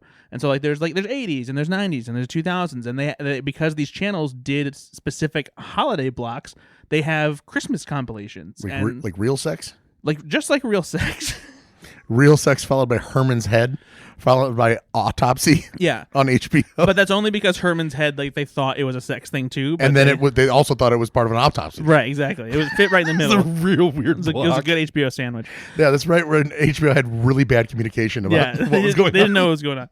But no, so I found some like fun Christmas compilations of cartoons. And so one of the ones I actually texted you guys about this because one of my favorite things to watch for Christmas is Garfield's Oh, I didn't know Christmas special. I know you texted me about that, and you're Yeah. like, and what's so ironic about that is when you texted me about that, I genuinely had talked about that in our Christmas Eve service at church That's great. because I had announced that I think it's underrated as a 30 I thought minute you just said special. I denounced it like No. Garfield is a false god. No, I announced it because I think it's underrated. I think Yeah. it has an incredible emotional core to it. It does. It's great. It's funny too, and Yeah. it's a good solid cartoon. But and it it's really got a good song in it. Like it but does like, have a wonderful You're telling emotional me core that to it. Garfield has an emotional core. I'm not kidding you. The grandmother in His that. core is full of lasagna. The Garfield Christmas special is wonderful. It's about loneliness around the holidays, and I rewatch this every year, and family, my kids like it missing too. loved ones. Yeah, every holiday's about that. But it feels I My It feels- 4th of It's July so is funny like that you that. said because I'm like, genuinely talk about this special as like, have you guys seen this? Yeah. This is actually very good. And I think what makes it most surprising is that it's coming from Garfield. Like, Yeah, I know. and it resonates. seems weird. and there's a resonates. scene there where she's just talking to Garfield as an old lady would talk to a cat. Yeah. That It's very sweet. I'm not trying to overdo what this is, Yeah. but it is a very sweet and meaningful thing. Even Odie gets a sweet moment in this cartoon. I won't be around forever, and kind of. there's no one left except for you in my life. Would you like some more lasagna? I mean, You're not. I don't know. You're not that far off. Yeah, I don't know. I don't know why you made her sound vaguely Mexican, but That's not being vaguely Mexican. Oh, I hear it now. You want some more lasagna, No, Garfield? that's not what I was doing, though. I wasn't doing that at all. but no. I watched that, and then also I watched an episode of the Real Ghostbusters that I hadn't seen before because it was in a Christmas compilation. The premise of it is awesome. So it's in the Real Ghostbusters, they're traveling in this big blizzard. And they're like the car gets stuck, and so they're like trying to figure out how to get it unstuck, and they end up falling through a time warp. Oh my god! They don't realize it's a time warp though. They think it's just like this weird like town that they've stumbled upon, and they end up capturing the spirits that visit Ebenezer Scrooge, trapping them. So Scrooge doesn't learn the lesson. exactly. And so when they go back to the present, everyone fucking hates Christmas. Oh my god! They're miserable, and they have to fix it. What It's- kind of fun That's present? a pretty good. It's premise. such a good premise. It's really Like, cool. And somebody was high on coke and was like, "Okay, no, shut up, Ron. Shut the fuck up." What? No. What if they fall? It's a portal. It's an old town. They don't even know they're there, and they get the fucking 3 ghosts. They get them all. Yeah. They put them in the fucking. They suck them up and they get them, and everybody hates Christmas. Yeah. And then they're like, greenlit. No. Fucking yes, Brian. It's put so that much. on the air. It's so much fun. I hadn't seen it before. I'll watch it every year now because it's that much fun. But yeah, Real Ghostbusters Christmas episode was a real hoot and a holler. And then at the end of the episode, Ray's ex comes back to him and with the kids. Wow. And they make it everybody's fine, and they're actually proud he bought the Corvette. What? Pretty good. But yeah, so no, I just had a lot of fun digging back into. I watched one of the old Rugrats Christmas episodes. There's so many good cartoons from when I was a kid, and it was just fun to dig back into them. Well, that's great, Brad. All the movies. Did you watch anything? You saw Nosferatu and that's it? No. So I did. I went to theaters to see Nosferatu. Robert Eggers' Nosferatu in theaters, and it is really good. How many seagulls are in it? 0. Okay. Didn't he do The Lighthouse? He did. Okay, so that's what I was asking. Yeah, he doesn't borrow characters. I thought maybe they did. Sure, like John Ratzenberger's in every Pixar movie. Yeah. I thought maybe the seagulls. You think the seagulls are a thing? in the Eggersverse? Like John Woo has doves and Robert Eggers has seagulls. What am I wrong? Yeah. Oh. Well, you know what? Moving on. But no, it's really good. To me, one of the things that I liked so much about it is that for a story that is very familiar, Nosferatu, whether you know it from Dracula or anything like that, they figured out a way to make it unsettling and scary again, but in a different way. I just say, what is the tone of this film? The tone is heavy, serious. yeah, like- very very serious. It's mostly just it's Jaunty. Well, I just like it's just a constant feeling of Dread? and feeling uncomfortable, right from the get too. And it's a lot of it is just because, man, the way Bill Skarsgård what he can do with his voice is incredible. And there's a reason that they haven't used his voice in the marketing like that, because when you hear it, it's like, oh, it's just a Brad's like, oh, why am I hard? it's just a I didn't know I was into this. Didn't want that going out into the ether for everybody at home. Nosferatu. Throbbing hard-ons for Nosferatu. But he just does an incredible job. It's deep and like resonant and like it's very unsettling. But yeah, Nicholas Hoult does a fantastic job of like being terrified, and yeah, it's just a very cool. Yeah, I liked it a lot. It's very good. All right. Very good.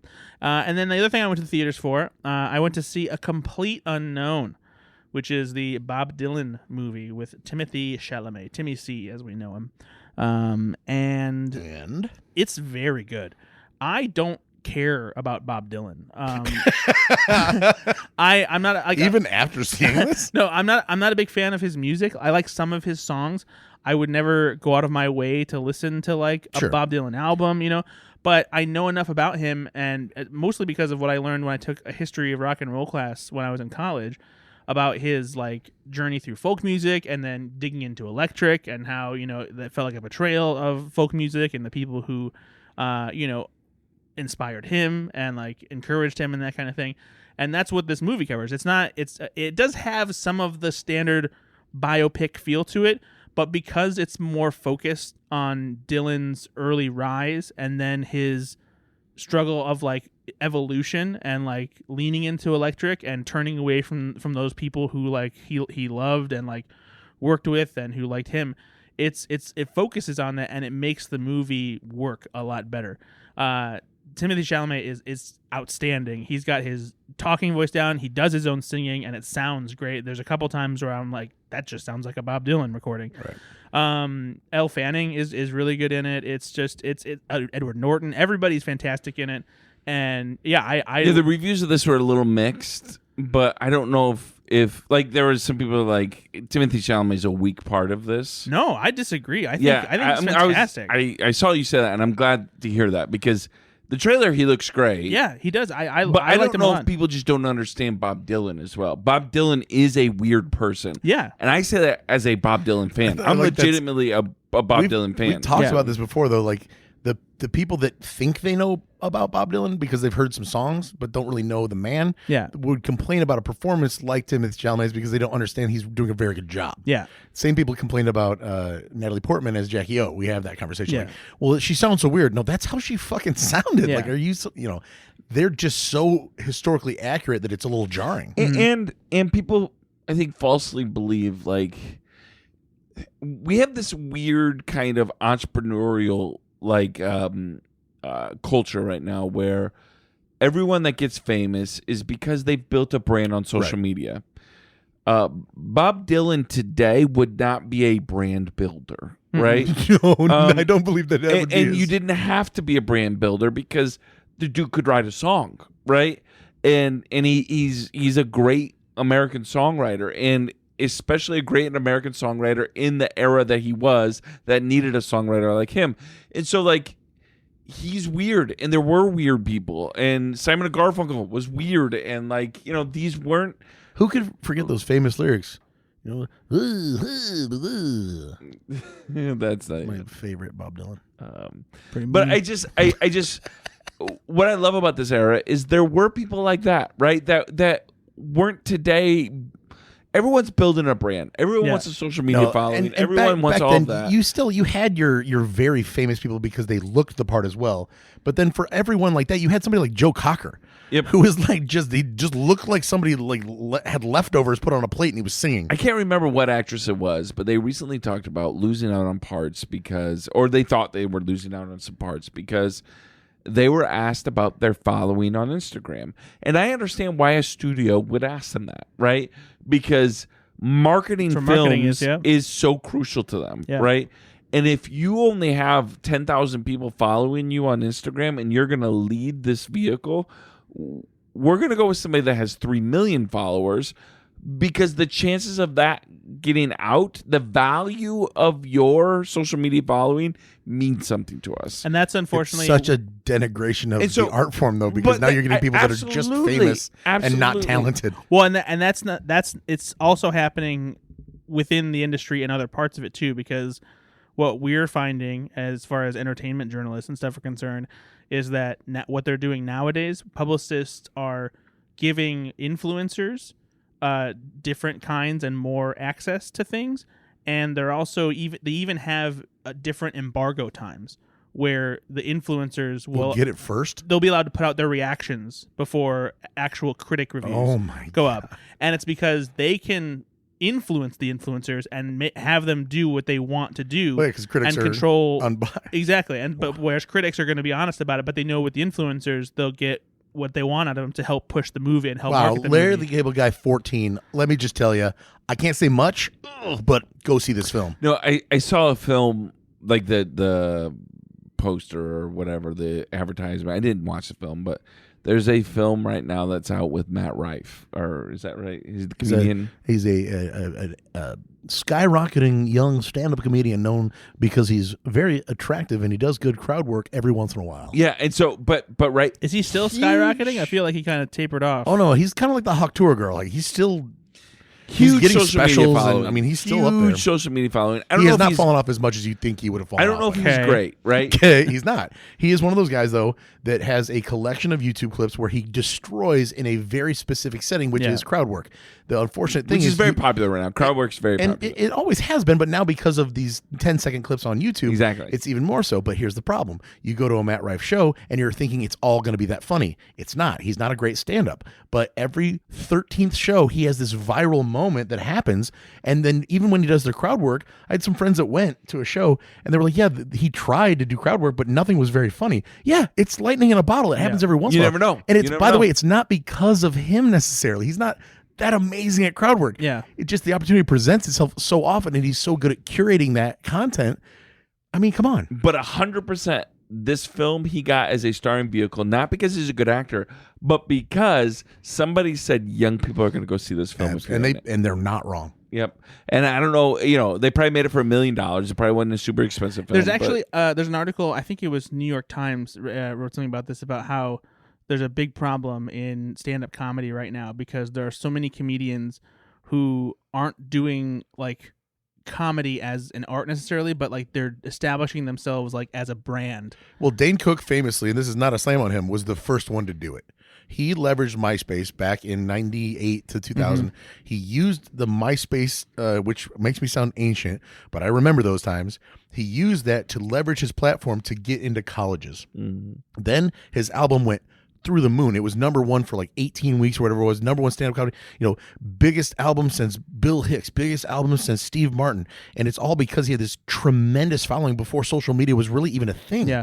He has still leveraged that all the way to rocketing into, and then he got, Employee of the Month and Good Luck Chuck and these movies that no way would he have been hired for unless he was that famous person. Yeah. It's been happening for 20 years. It's just a lot more rampant now because the social media content has become more specific and shorter. Yeah. So these clips now, Matt Rife has 2,000, let's say, viral clips where Dane Cook had a social media following, but he wasn't putting out new content on it. He was just using it to build his brand. So it is different these days. But anyway, all that goes back to this idea about Bob Dylan, right? That he's from an era where you didn't build a brand, you just Did the work. slowly Yeah. did the work. Yeah. And Well, and what's interesting, you grew, and you toured with Johnny Cash, and you did these things. Yeah. And people took notice, right? What's interesting too is that it's funny you mentioned that because the movie itself kind of shows how certain people in folk music did kind of want to use him and position him as part of their brand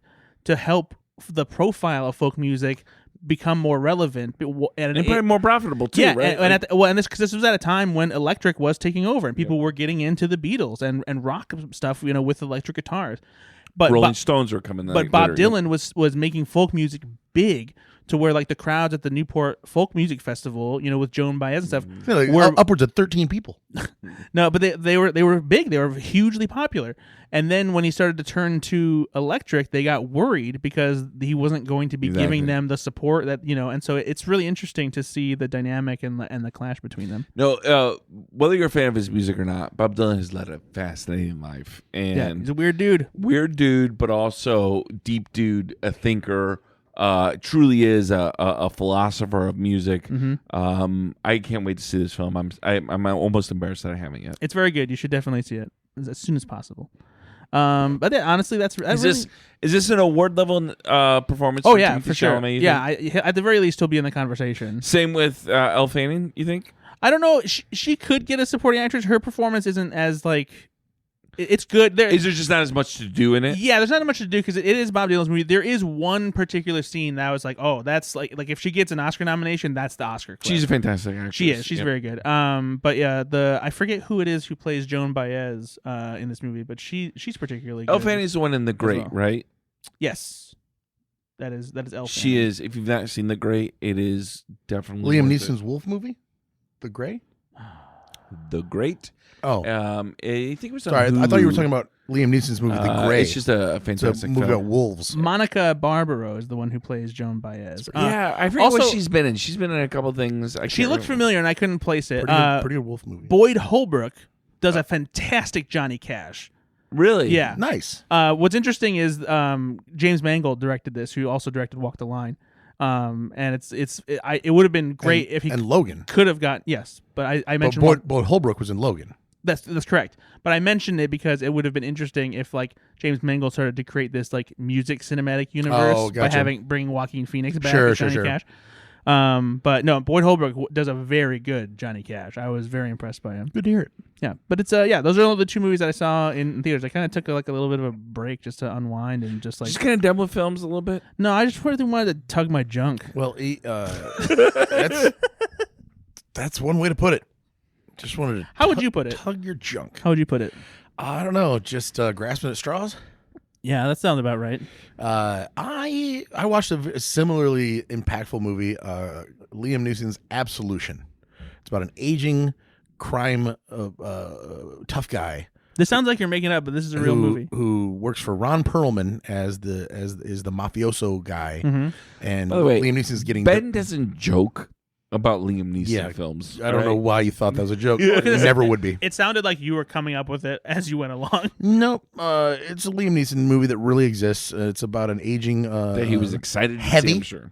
That is getting dementia, and so he doesn't really. Oh, he has CTE. Yes, from all the punching Football. and all the beatings that an Irishman would take on the job, as they say. Did they have Irish Creme Oreos in it? They did not. Oh. Ron Perlman's in this. I just said it. He literally said that a second ago. So I wasn't listening. So that's who he's working for. Definitely wasn't listening. Also, by the way, I'm looking at the Wikipedia, and 90% of the cast doesn't have their own Wikipedia page. 90% of the cast is dead. It's like There was a they pretty don't big have accident on links- set. They don't even have links to their own Wikipedia Liam page. Neeson really does have dementia. He just started punching people out, and he doesn't They remember made it. this film for $300,000. There's Wow. no budget here really. I mean it's fine. It's a normal Liam Neeson actioner. Well, put it There's- on the level with other Neil Neeson I mean, it's a movies. 54% So- Rotten Tomatoes. That's a fine film. Yeah, it's not terrible for a Liam Neeson. There's more to it than normal because of the dementia aspect. There are scenes where you kind of do feel bad for him, even though he's not a great guy. He tries to get back into his ex's life because of her kid. And the kid's like 17 or 16 or whatever. So his daughter's life, because of his grandson, and he's just never really been there and been a terrible father, obviously. And so now that he's sick, he knows he's going to lose his mind. Eventually, he wants to reconnect. So that's the core of the film is that, and then he also starts dating a woman. And in the meantime, he's still kind of working for the boss, and the boss has a kid, and the kid fucking hates him and wants him to go away because when Liam Neeson doesn't have the dementia episodes, he's telling the kid, like, you're fucking up. Like, this is terrible. Don't do it this way. We do things a certain way. You got to have respect. Yeah. And the kid doesn't want to hear that. Tales all this time. And there are some good scenes in it, obviously. I liked it for the most part. It's not, like, honestly, I like it when Liam Neeson movies are a little bit more bonkers. Like, the Cold Pursuit is a good example Oh, of that. this is made by the Cold Pursuit's the same director as No, this, and so the same filmmaker. I like Cold that. Pursuit's better. Cold Pursuit's better. It's just more fun. I like it when Liam Neeson kind of leans into the silliness a little bit more. Yeah. Yeah. At this point, Unknown. At this point in his career, right? Own what you are. Exactly. Make a fun, Yeah. silly. And I'm waiting for Taken 4, I guess. I don't know. Yeah, right. Whatever. Because it is what it is. I just want to go and have fun. Right? Exactly. And I watch all those movies, man. I'm not to the level where I'll watch like the new Jean-Claude Van Damme film. He's still making them, but those are truly B movies. Liam Neeson is still making these movies that are just at the cusp. They're B+, B plus films, and I'm there for all of them. You know, I still love watching them. But Well, and that's one of the things I read just now in the review is that Liam Neeson's performance is actually still pretty good. exactly, Right? He's still a good and actor. Scenes with him and Ron Perlman, those are two professional actors. They know what the fuck they're doing. Yeah. So the scenes between they're those good two actors. guys are Yep. very good. Add in the other people, and you're like, okay, all right, Liam, you're carrying the scene in here a little bit. But I watched Wall-E for the first time since 2008. Oh, how was it? I can't tell you how much I've forgotten about that film. So good. Because it's been almost 15 to 16 years since I've seen it. I conflated things in the movie. Like my timeline was all over. So the movie is a trash robot is on planet Earth, gets into space where this traveling cruise ship basically exists, and that's where the movie takes place. In my head, as I'm sitting on the letters, I'm like, oh yeah, this is the film where it starts off on the Starliner and then he gets rocketed to Earth. I thought it was reversed. So when that happens, I'm like, wait, what? And it was like watching it all for the first time again. Nice. I forgot about like the Island and Misfit Toys aspect of all the robots at the end, and it's of course it's Pixar at their best, right? Did you forget that there were real people? Oh no, I remember that, but I thought, oh, here's all the fat people that are going to send him away to go do something. Yeah. That's what I thought the narrative was. No. I meant that they had actual humans in the movie. Oh yeah, Fred Willard. I forgot all about that for sure. And the voices. I didn't realize the captain was Jeff Garland. I didn't realize that John Ratzenberger plays John in the film. I noticed voices that I never probably would have put together in 2008. It's really good. It's really good. Did you watch The Wild Robot yet? I did. Okay. It's fantastic. Yeah, it's wonderful. There's a lot of similarities. I hope our listeners watch that film. Oh. It is. Did I say I saw The Wild Robot? I know. so good. I think you did. I think you said you liked it a lot. I think I watched it while we were on break, and maybe I haven't talked about it yet. Maybe you haven't then. Maybe it was Ben that talked about it. Maybe The I three did, of us though. will tell you right now, go see that film. It is so... I mean, it's out of the theaters Yeah, now. I think it's Or no, stream- I mean, like, stream it, right? Yeah, Watch yeah, it. I think It so good. is animation-wise just beautiful, right? But It's also a gorgeous film with a gorgeous heart behind it. love and the heart behind this Yeah, film. it's and very, very so good about family, Very family that's different than normal family, right? But really, really good. Yeah, I think that's one of my favorite animated films I've seen lately. Yeah, I didn't talk about it because it's not on my list, so I wouldn't have mentioned it. Yeah, I watched it too. And one of the things I actually really loved about it was the dark humor that's in it, because they actually treat the wilderness like the actual dangerous place it is. Yeah. Yep. The stuff with the possum cracked me up. Right. With the kids and everything. Oh my gosh, it was so funny. And It's so there were good. times when like my jaw dropped because I couldn't believe the kind of dark joke that they were making. There's a lot of death humor Yes. that you wouldn't expect. And from a possum, sure. But like just the inevitability that all the animals kind of understand about like, this is nature. This is what Exactly. happens. And they're so nonplussed about it, Yeah. right? It's very good. It is, though, if you're like me and you're in a stage of life where my daughter is graduating college. I didn't know where you were going with that. No, my If you're daughter's- like me in a or stage of sorry. life where you just hate everything, you wish, Yeah. you wish the sun would You're blow slightly you depressed just anyway. crash into the earth. Your daughter's graduating high school. She's going to leave. Just make sure you've taken your medicine beforehand. Buddy, she's never gonna stop loving you. She's gonna leave and she's gonna blossom into the person who prepared her for this world. And you've she's done flying away. you've done a great job. She's flying away. You've created this. She was in a chrysalis, and now she's going to be this incredible She's flying away. butterfly that you've allowed to sprout its wings. I guess she's flying away. Nate is full on crying right now. I think that one of the other things that I liked about it too is as much as this is a movie for parents, it's also a movie for adoptive parents. Exactly. Families that aren't typical. Yeah. Right? Like, and that's one of the things I love What do you guys about mean? I watched this with the boys. Is there something I was missing? That's funny. No, that's a great point No, though. yeah. Good movie. Did it make you cry? I did. I cried. Yeah. Yeah. Do you cry easier now in your 40s than you did when you were like in your 20s? I have come to the point in my life where I don't give a fuck. And so I'm like, if something's emotional, I'm like, and if I'm blubbery and shit, and people are like, what's wrong with you? I'm like, fuck you. It's fucking good. Shrinking hit me. Fuck off. Where's the tissues? I'm not going to be like, oh, I'm a man and I can't cry. Fuck off. I don't have time for that.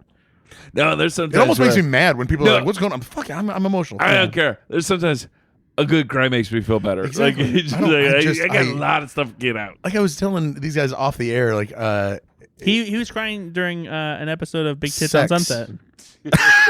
big tits on set. This is so It is. beautiful. Oh my God, Brandy did get the implant reduction. I know. I was telling these guys off air, like, I just am so like nothing ruffles my feathers like that anymore. Where like things that used to bother me even a little bit don't. If somebody honks at me behind me and the light turns green and I'm not paying attention, I'm like, yeah, sorry about that. I don't. It doesn't bother me. If somebody gets my order wrong, it doesn't bother me. Like, oh my God, there's so much more in this world. It doesn't fucking matter. And part of it is because I don't care, and part of it is because I don't care. I just don't give a shit. Like I've got so many other things that are really important in my life. Like that part of my day that went a little bit wrong, go fuck off. It doesn't matter anymore. It's like if that's the worst thing that happened Seriously. to me today, I'm doing fine. We are just fucking blessed to be here, boys. I still So get anyway, pissed off about things. I know you do. I know. We know. We know. It took 4 hours to start recording because and another thing went to Jimmy John's, and let me tell you. I haven't been to Jimmy John's in months. Okay, go back. Was there anything else you saw, buddy? So yeah, inside. No, I saw Wally. I saw what's the one I just said? Absolution. Yep. Yeah. Yes, and then I did watch. I know when you watched What did I watch? Y2K. I did watch Y2K. Oh yeah, that was another one I actually rewatched today. Hell yeah, you did. Today I rewatched Because it's very funny. It's fine. and it's a good movie. It's fine. I enjoy this film. I understand why should people have- don't love this film. I should have watched it I maybe like this with film. one of you guys because I watched It it. would have and been a lot more fun I watching have, it with us. I have a theory. I was watching it and I was like, "This is funny," It's but a I'm definitely great- not laughing out It's loud. a great film to watch I don't with know. friends. I have It a- is. A part of me has a theory that I feel like you still have some residual, like, impatience and like letting movies just be what they are, as opposed to having too high of expectations for them. No, see that's the thing. Because like I think you have still have such a busy life, and maybe even more so now in a different way because of the kids and stuff, that when you sit down to watch something that you want to be like a good comedy, if it's not making you laugh uproariously the entire time, No, you I feel need like to laugh. You're wasting your time. If I'm watching a straight up what's supposed to be a comedy, I really do expect to laugh out loud 4 or 5 times during the entire film. I But remember. the fact that you didn't though makes me feel like you're too grumpy. No, I just feel like it wasn't as good as you're making it out to be. I don't think that's true though, because Nate liked it and laughed a lot. I don't know. I think there's a lot of like, and not really. That doesn't really, even sound like you're laughing. exactly because I wasn't. No, I know. That doesn't sound like you even enjoy it. Like laughing. No, it was fine. Like you didn't enjoy laughing. No, I like laughing. Like the thong song bit didn't make you No, laugh? that was a very funny part. I will admit that's a very funny part. It was just, I don't know. It was a lot of the same type of humor though. Like the long-haired kid from Stranger Things suddenly dying didn't make you laugh? that was fine. I don't know. Oh my god, that's such a big laugh. But there's just so many Fred parts. Durst? That was a good reveal, but not funny. You're boring. I don't know. You don't even like feel joy anymore. Here's what I'd say. There's a lot of Kyle Mooney was, nostalgia in if this Kyle film. Mooney was sitting on this couch next to you, I would say I thought that film was a very good film. I enjoyed it the whole way. I was never bored. So you lie to him. No, I liked it. I liked it a lot. But I would also say I didn't laugh out loud a lot like I thought I was going to, because I don't think it's that kind of movie. I think it's just more of this is a very well made film that has a lot of good parts in it, but I don't know that it's designed to be like this out loud laugher. So you'd hurt his feelings is what you would do. Do you think he made a comedy that was supposed to be out loud funny? Yes, I think think it he is very does. funny. I'd have to tell me he failed miserably. Let me say this though, as I was rewatching the film, it made me think I want Kyle Mooney in more films as a comedic actor. I have good news. He's going to be in a Christmas comedy with Arnold Schwarzenegger, where Arnold Schwarzenegger plays Santa Claus. So get ready. Is he going to be like a feature part of it? Because I think he can be a featured part. I think he he's a could be a supporting player. Michael Cera type of character. No, he's going to do that thing where he pounds his fist in his hand and he kind of looks awkwardly around a little bit, and then he's going to say a line, Which makes me laugh and then he's every and then he's going to time. walk away. The whole Why are you thing making with fun the, of Kyle Mooney, someone you love. I love him. No, but it's like it's we all agree he's a little one I don't note. care. I want him to do the one note. Is what I'm saying, Guys, if you like Kyle Mooney as much as me and Nate and people who love comedy do, make sure you go check out Slash Film Daily, because I interviewed Kyle Mooney and the co-writer and producer Evan Winter, and also The 10 to 1 podcast. We talk about SNL, by the way. two cast members. I think I think Kyle Mooney would respect my opinion. Jordan, He's gonna be like that. It's not everybody's gonna be thinking this is the best thing since sliced bread. I don't think it's the best thing since sliced bread. I'm a person named Kyle Mooney who understands comedy. Jaden Martell and Julian Dennison are the cast members that I interviewed as well. So They weren't in SNL. They were on Y2K though. I know. Actually, Jaden Martell gave a very honest and like interesting answer, because he said that he was very intimidated working on this movie with Kyle Mooney, because he loves Kyle Mooney's stuff. Like him and his friends grew up watching like Good Neighbor videos on YouTube and stuff like that, and so he felt like he was even more intimidated than like he is working on dramas and stuff like that, because it was someone like who he idolized and admired and like was making a movie with him, and so he felt very intimidated. Like, it's a guy I probably shouldn't be here. Like, that's like it was really interesting to hear him talk about it. I mean, anybody that's got that kind of humble attitude is awesome, right? Yeah. You want to work with those people. Yeah. So Y2K was great. It was good. It was good. I enjoyed the film for what it was. I enjoyed it. It was 1999, 2000 was the era that Ben and I were graduating high school. The Chumbawamba stuff. It made me nostalgic for an era that I really enjoyed. It was. And so- I saw a lot of the people that I saw at parties in this film for sure. and you were lot Kid of- Leroy. You were Kid Leroy No, there's in high school. It's just I wasn't as big of a stoner as these characters were, and so that's why it just didn't. Well, Jaden Martell and Julian Dennison weren't stoner characters. I mean, but yeah, there's a lot of weed humor in it. It's fine. It's not me, man. No, it is interesting. I didn't know as many stoners in high school. Yeah. That maybe in California they had more. Now after But I knew basketball people season, my senior year, yeah, I had friends that would smoke marijuana. on a one-on-one basis. Let me tell you. I don't like this character. Oh no! I tell you, it was a really high days for old Betty Moore. This is like Chris Farley as like nervous Santa Claus. Oh, what do you want? I don't know if I can do it. Okay, now I'm warming up to him. Oh, but I'll get you. Yeah, with right. I'll get you what I can, buddy. Well, now you're crying. It's almost like you're crying. It's still on my lap. I don't know what to do next. Oh boy. Holy shnikes. Okay. Did you watch anything else? I don't remember. You big dumb shit. Yeah, I don't care anymore. Wow. I probably did. I don't remember. Oh, actually, no, I did. I watched 2 documentaries. I watched a documentary about the guy that's trying to live the longest. He's a multi-millionaire, and he's literally eating perfectly, drinking perfectly. Oh, this guy seems like a perfectly. fucking douchebag. He's a weird guy. Longevity people drive me crazy because what they do is they have no enjoyment in their Yeah. life to live 6 months longer than the rest of So us. he came from whatever LDS church is, and I guess that's Mormon. I didn't Hey, put those together. Brittany, That's the Church of Latter-day Saints. Okay, well he. are we gonna make fun of Brittany again? No, 'Cause I that's mean, not fun. the whole time I was thinking, oh, he's like, because the way they put it in the documentary is like he broke away from kind of a cultist religion, the LDS people. No, And there is a sect of LDS of like where and people so are weird. he was like, I broke every free. religion. He's And like, the LDS do have some eating and dietary laws, so like he caffeine. and broke stuff like free that. from Yeah, that. but it's the kind of thing though too where like Catholics also don't eat meat on whatever day. Like No, I'm just saying, but there are most of some, them don't give a fuck. exactly, but there are some that do. But So this was more of a. I was taught Most don't, to though. just be this person, and I didn't want to be that person anymore. I was depressed, and I now that I've got all this money, I want to see truly if I think the aging problem is something that can be solved. And he's weird. He Yeah. admits it. He comes across the documentary is what's very it called? Do you interesting. remember? I actually don't remember. I just watched it today. Forever Young. It's his shtick is don't die. Yeah. He's got it on t-shirts and everything. So if you put "Don't Die" doc in Netflix, it'll come up. Or you get a very interesting porn.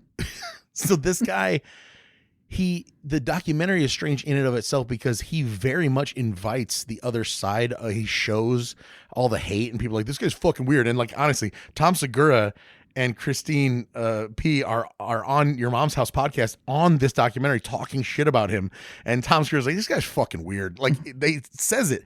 And he goes, yeah, I know. It seems weird. Like if you're going to do this and you're gonna At least he's self-aware enough. Seriously, he's self-aware enough. But here's the thing. He's self-aware enough to be able to manipulate the conversation, to be like, I understand I've got haters, but the first thing that you need to know about this is in order to do this, you've got to be a little weird. Yeah. But it is not a weird thing to do. So he's smart. He's very smart. He's also selling shit, right? So you can buy his, whatever. But then the other side of that is this journalist, whatever, that's been following him for years is like, you have to remember 5 years ago when he was doing this, he didn't have a pill to take. So if you're telling me that he became this sculpted god and did all of this stuff for 5 years just to start now selling a pill, even though he's already worth $400 million, that's a really weird snake oil salesman. Yeah. There are plenty of snake oil salesmen that don't need to do that to just create a market for it, right? Yeah. So in order to go through all this, it just seems weird. What I truly think after watching the documentary is here's a guy who was doing this anyway to truly try to beat the age problem. Yeah. And then he realized, oh, well, while I'm doing this, I can offset some of my costs by bottling what I think are the best parts of it and selling it. And he truly believes in it. Yeah. I really do feel like that's what it is. He takes like legitimately 83 pills a day. Yeah. Like it's not, he does light therapy. Yep, and Crazy all these stem kinds of- cell research. And here's the thing: is you don't know if it'll work until he dies, So right? the other part. I take 83 pills a day too. If M&Ms are pills, and also, you need to focus on some of the. and I'm sure things this is a about guy it. that gets to do this because he's worth $500 billion. Exactly. You can. No, Brett, we'll be back with you. So that's the crazy part is that one of the things is survivorship bias, right? So he's doing all of these things. So the scientists don't really love him because it's like, how could you possibly know which one of these 90 billion things you're doing that is the one that is? And yes, if you're doing them all, and there's nothing that is technically harmful to you, then yes, you're gonna live longer because you're not smoking, you're not drinking, or whatever.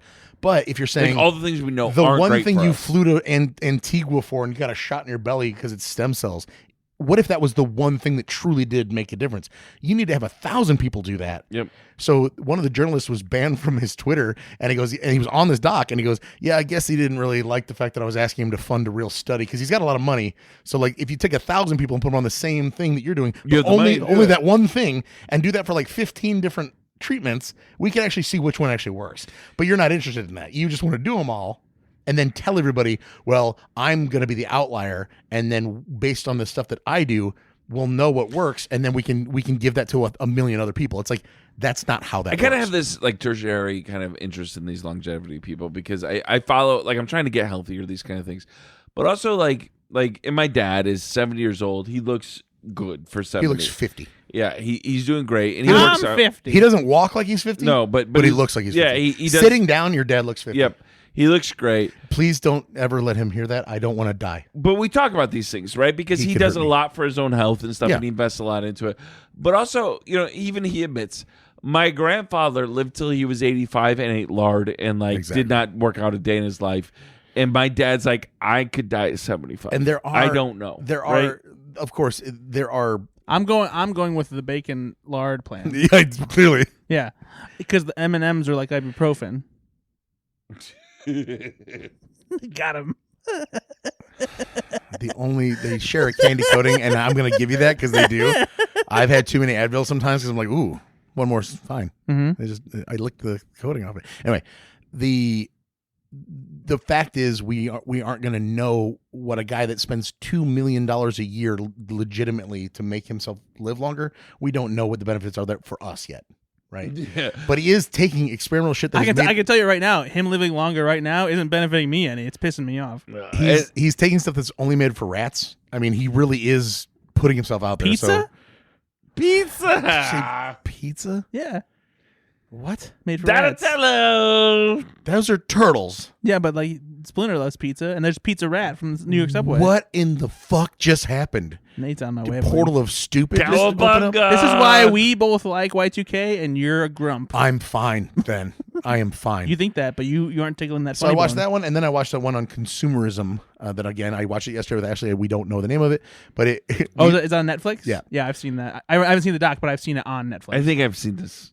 it's meant if it's meant to I make you think- feel is this- bad, is it this makes a- you feel bad. Is this a multi? Like, is this like 4 episodes? No, or- this is a documentary, hour and a half long. Maybe I've seen It's this, I about. forget. It's basically about. it's about spending habits. It's and not stuff, about. Right? It's not necessarily about. It's about the consumer waste behind spending habits. Yeah. It's the fact that you buy these disposable things and then nobody on the front end thinks about the back end ever. Yeah. So when you buy things and you open them up and there's all this big packaging, the people that are designing these products, they are designing them for forced obsolescence. Like Is it that, that's a real thing. The minimalists? No, or minimalist. That's a different. The doctor shopping from- conspiracy. I think it's the That's shopping what it is, conspiracy. Yeah. And so it's insane how much Shein puts out every year. It's like Gap comes out with like 3,000 new outfits a year, and Shein comes out with like 400,000 in a year. Yeah. Yeah, that's what I remember because I remember watching this. It's about fast fashion, right? Yeah, it's a lot about fashion and why okay. it changes, Yeah. and then you just like they cut up the Michael Kors bags and throw them away cheap. instead. It's like and right people buy this stuff because I can get it for $25 a shirt instead of getting, and so you can buy twice as much, right? So it's just all about the fact that there are millions and millions of things a day that are being processed and then just thrown out. Yeah. And we do have a big problem with, it might not be in your neighborhood, but there are islands of floating garbage, and like we're starting to turn into, and again, Wally.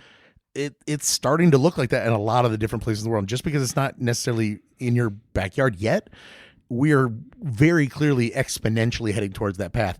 And I agree with that because, but again, I'm guilty of it. And I've got guilty of it 3 as well, Amazon packages upstairs right now. Like, we shit all of it, but are you willing to change? And the problem is for 99% of us, we're not. Yeah, that's interesting. It was very, very depressing. Did it inspire you to make any changes? Not really. I mean, because like it was actually. But it did tell you what a crap ball you are. It told me what a piece of shit I am. But here's the thing. It also did too good of a job. It was so overwhelming that there's nothing that can be done. I'm like, well, so it made you a anything. fatalist a little bit. It made you a fatalist. It really does. Yep. Well, fuck it. It doesn't really matter. Yeah. It's how I've become about recycling, where it's like I watched a that's documentary another about shit show, recycling. yeah. I'm like, I'm a fatalist there. Like, there's no point in recycling because it's not doing any good. I do recycle, but still only do because it. it makes me feel better. No, I know, but I watched the documentary. It's like, nah, it's not doing any good. It's that thing too of like where You put the used condom in the recycle and hope they wash it. well, like you want to make sure it's clean. You don't I want. mean, you poke a hole in it so it can't be reused again. 'Cause that's just responsible. you don't Because want. you're a citizen of 2025. You don't want to put on a sticky Jimmy hat. You don't want to put on a sticky Jimmy hat. That's what I'm saying. No, you've said that a lot though. Yeah, Like, it's like a catchphase now almost. No, You do line dry yours. What was I gonna say? I was thinking about something. recycling. I About went, recycling. I went by Brad's house and he was line drying his Jimmy hats, Which is odd because he's not seen Brittany and which means he's using him in his personal time. Yeah. well, yeah. I mean, it makes it clean. Oh, I just threw up my mouth a little bit. Quick cleanup.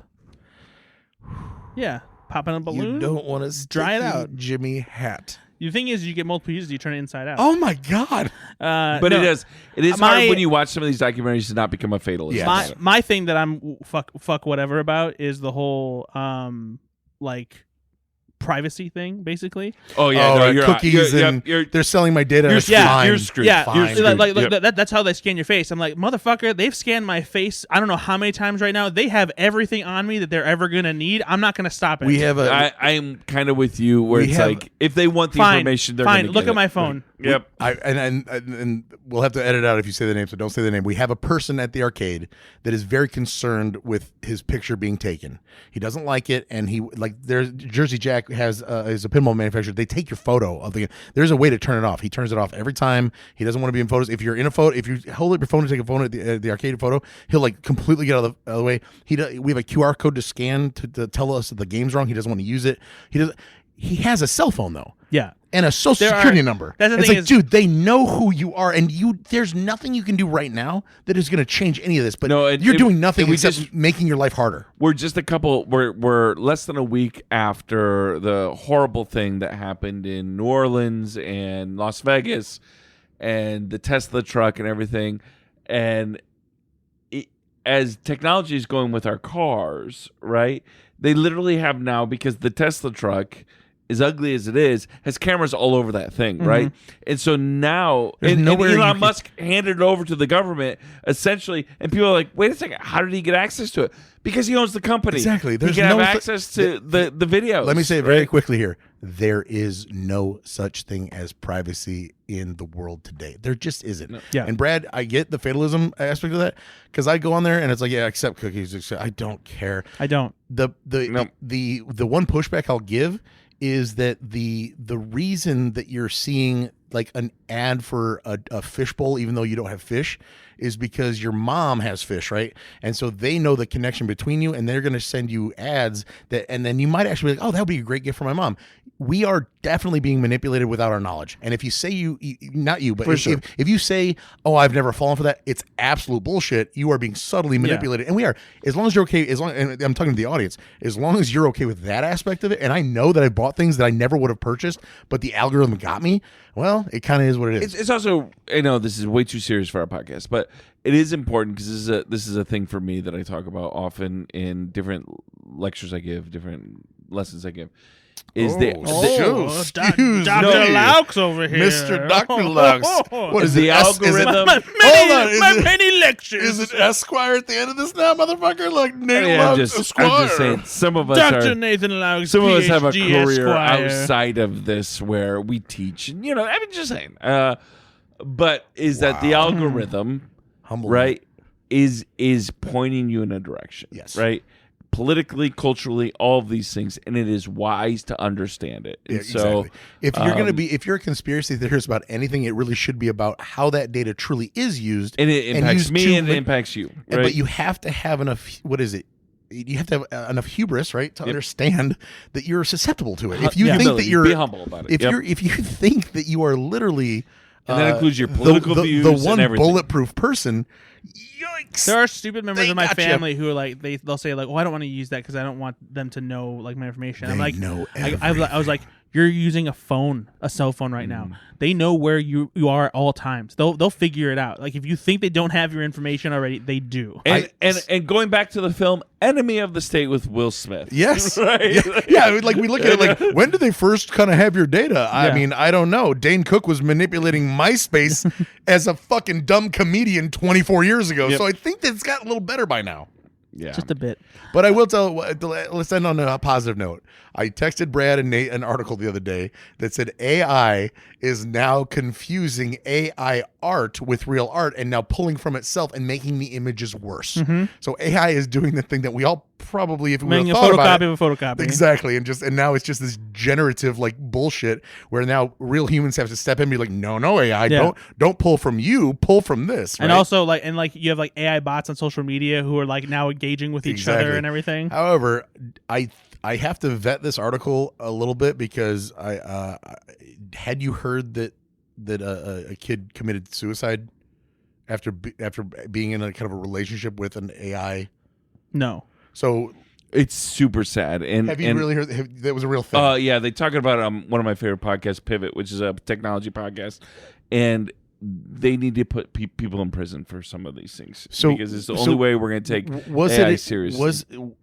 And I know we can cut all this because we're probably late on time, but I was just curious as far as like AI, according to the article that I read, was this person was in love with a software program basically, and then the software program eventually broke up with this kid and made him feel bad, and then he killed himself. Is that accurate, Nate? It's absolutely accurate. And I hadn't heard about this. The AI encouraged him. Yeah, so you know, like, and so the AI like he needed to take said, his own life. Come to be with me, essentially. And we don't have guardrails on AI. We don't have guardrails for children to be on AI. And this mother, kudos to her. She's a hero. She is sounding the alarm on this, that essentially her son, again, because developmentally, these teenagers, they're not ready for this. Nor are we probably as adults either. So I don't want to judge.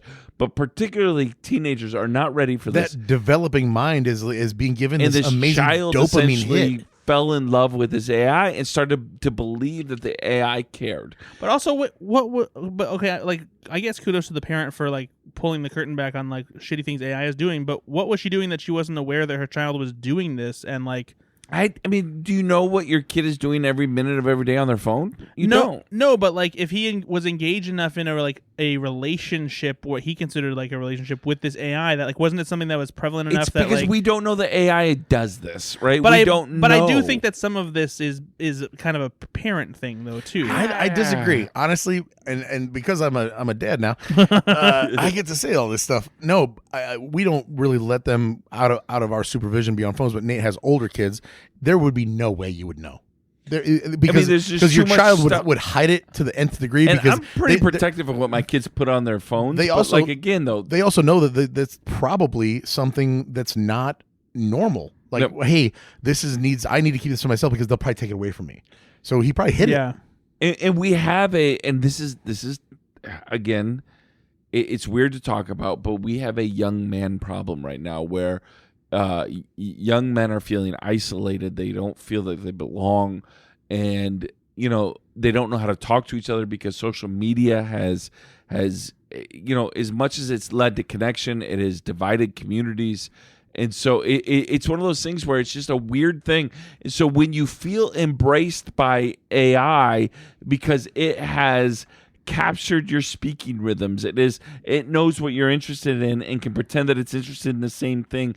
And you feel like for the first time somebody gets you. Why? Because it's mirroring you, right? So so like it's dangerous. How dangerous? How close is this to the movie Her? It's dangerously close, right? And it's getting worse. And so like we don't let 16-year-olds drink because we don't trust that they would know what to do with alcohol. We should not let 16-year-olds with AI because we don't know what they would do. And we don't have guardrails on it. And so I'm becoming more and more. There's a book called The Anxious Generation written by Jonathan Haidt. And it's about social media and teenagers and things like this and the increasing anxiety and mental health issues that is happening amongst teenagers. And I know it sounds alarmist, but it's not. It's because it is rewiring their brains and it is having a detrimental effect on the mental and emotional health of our teenagers. At the same time, though, like that's more of a like societal problem. Certainly. You know, like because like we've come to rely so much on technology and screens like that. And so like so much of it has become normal to be a part of life. But then like you have to, unfortunately, that comes with the aspect of engaging with things that they're probably too young to like really to be able to handle. We had this conversation literally before the podcast that one of the things that we like about our podcast is for our listeners, we come here and for an hour before we start podcasting, we catch up with our life. We talk about that. It is for us, the podcast is a vehicle for our friendship, right? Absolutely. And it is crucial for us because we get check-ins with each other emotionally, mentally, these kind of things. I know we're idiots, right, that like to talk about movies and everything, but we also have a deep friendship. And Ben, you're especially an idiot, right? But a lot of young really people... poignant thing Nate was saying, and thanks for just shitting all over me. See, this is what I'm saying. In a really important moment. See, he's trying to be serious. But a lot of people don't have this, right? It's cool, right? And they feel isolated, and this is a problem. No, that's the issue, right? It's taking away human interaction. But the other part about this is when we bring up parents, things are moving so quickly that, you know, good luck 85-year-old for sure. Congress people, Yeah. right, who have 50-year-old aides reading them the bills. Yeah. And now you're asking 35 and 40-year-old parents to understand AI for a 13-year-old. Just like, I'm not joking, my father didn't understand bases loaded and the Nintendo baseball game when I was a kid. I had to explain what that was. You can't even imagine what these parents are like. People in my age, 43, trying to figure out the latest, greatest TikTok trend or whatever. We're just so far behind. You and I use AI sites like Grammarly to our benefit, yes. Right? And there is so much benefit that AI does bring us in our daily lives for our productivity and efficiency. But it can, and we don't. We think about all the benefits. We don't think about the potential detriments. I think when AI provides you a learning path, that's one thing. When AI provides the answer, that's a different thing. And obviously, we're living in column B. Column A would be a lot better, but of course, that's not as easy, and so we're not doing that. Yeah. You know, autocorrect is a version of AI, honestly. It will just show, hey, you were wrong, here it is.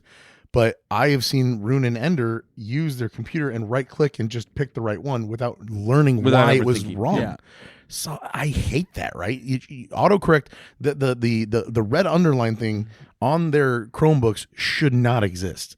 For kids, it shouldn't. Spell it wrong so the teacher can tell you spelled it wrong. Like, that's so weird to me because they turn it in. It's perfect. Oh, well, you know how to do that. No, they don't. In summary, let's create AI movies and be done with it. We're going to have to break this into like episode 1 and everything. We're like 2 hours, aren't we? Oh, yeah. Oh, nobody's listening. What are we at right now? 2 hours and 9 minutes. Are you serious? Yeah, we've been doing this for 2 hours, man. And we're getting like serious now. Give us another half hour and Ben and I are going to be crying. I just can't believe AI won't hug me.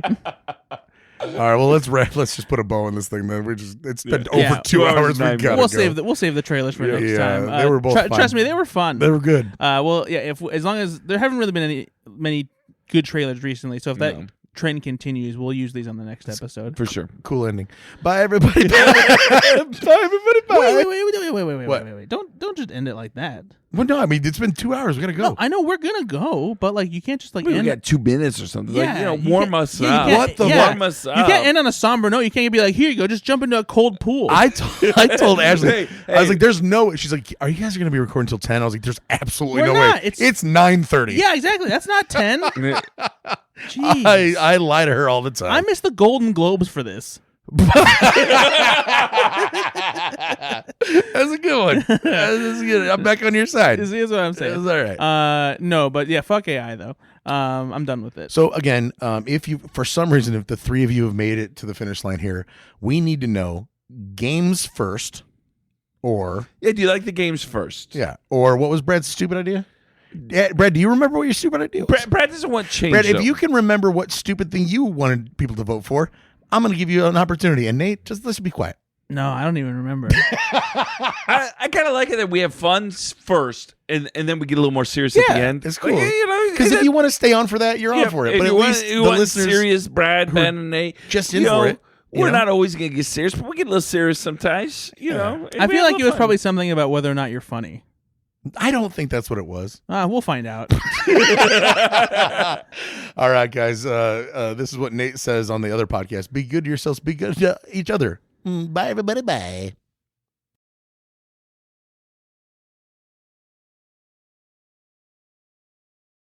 Nah, cheating, eh?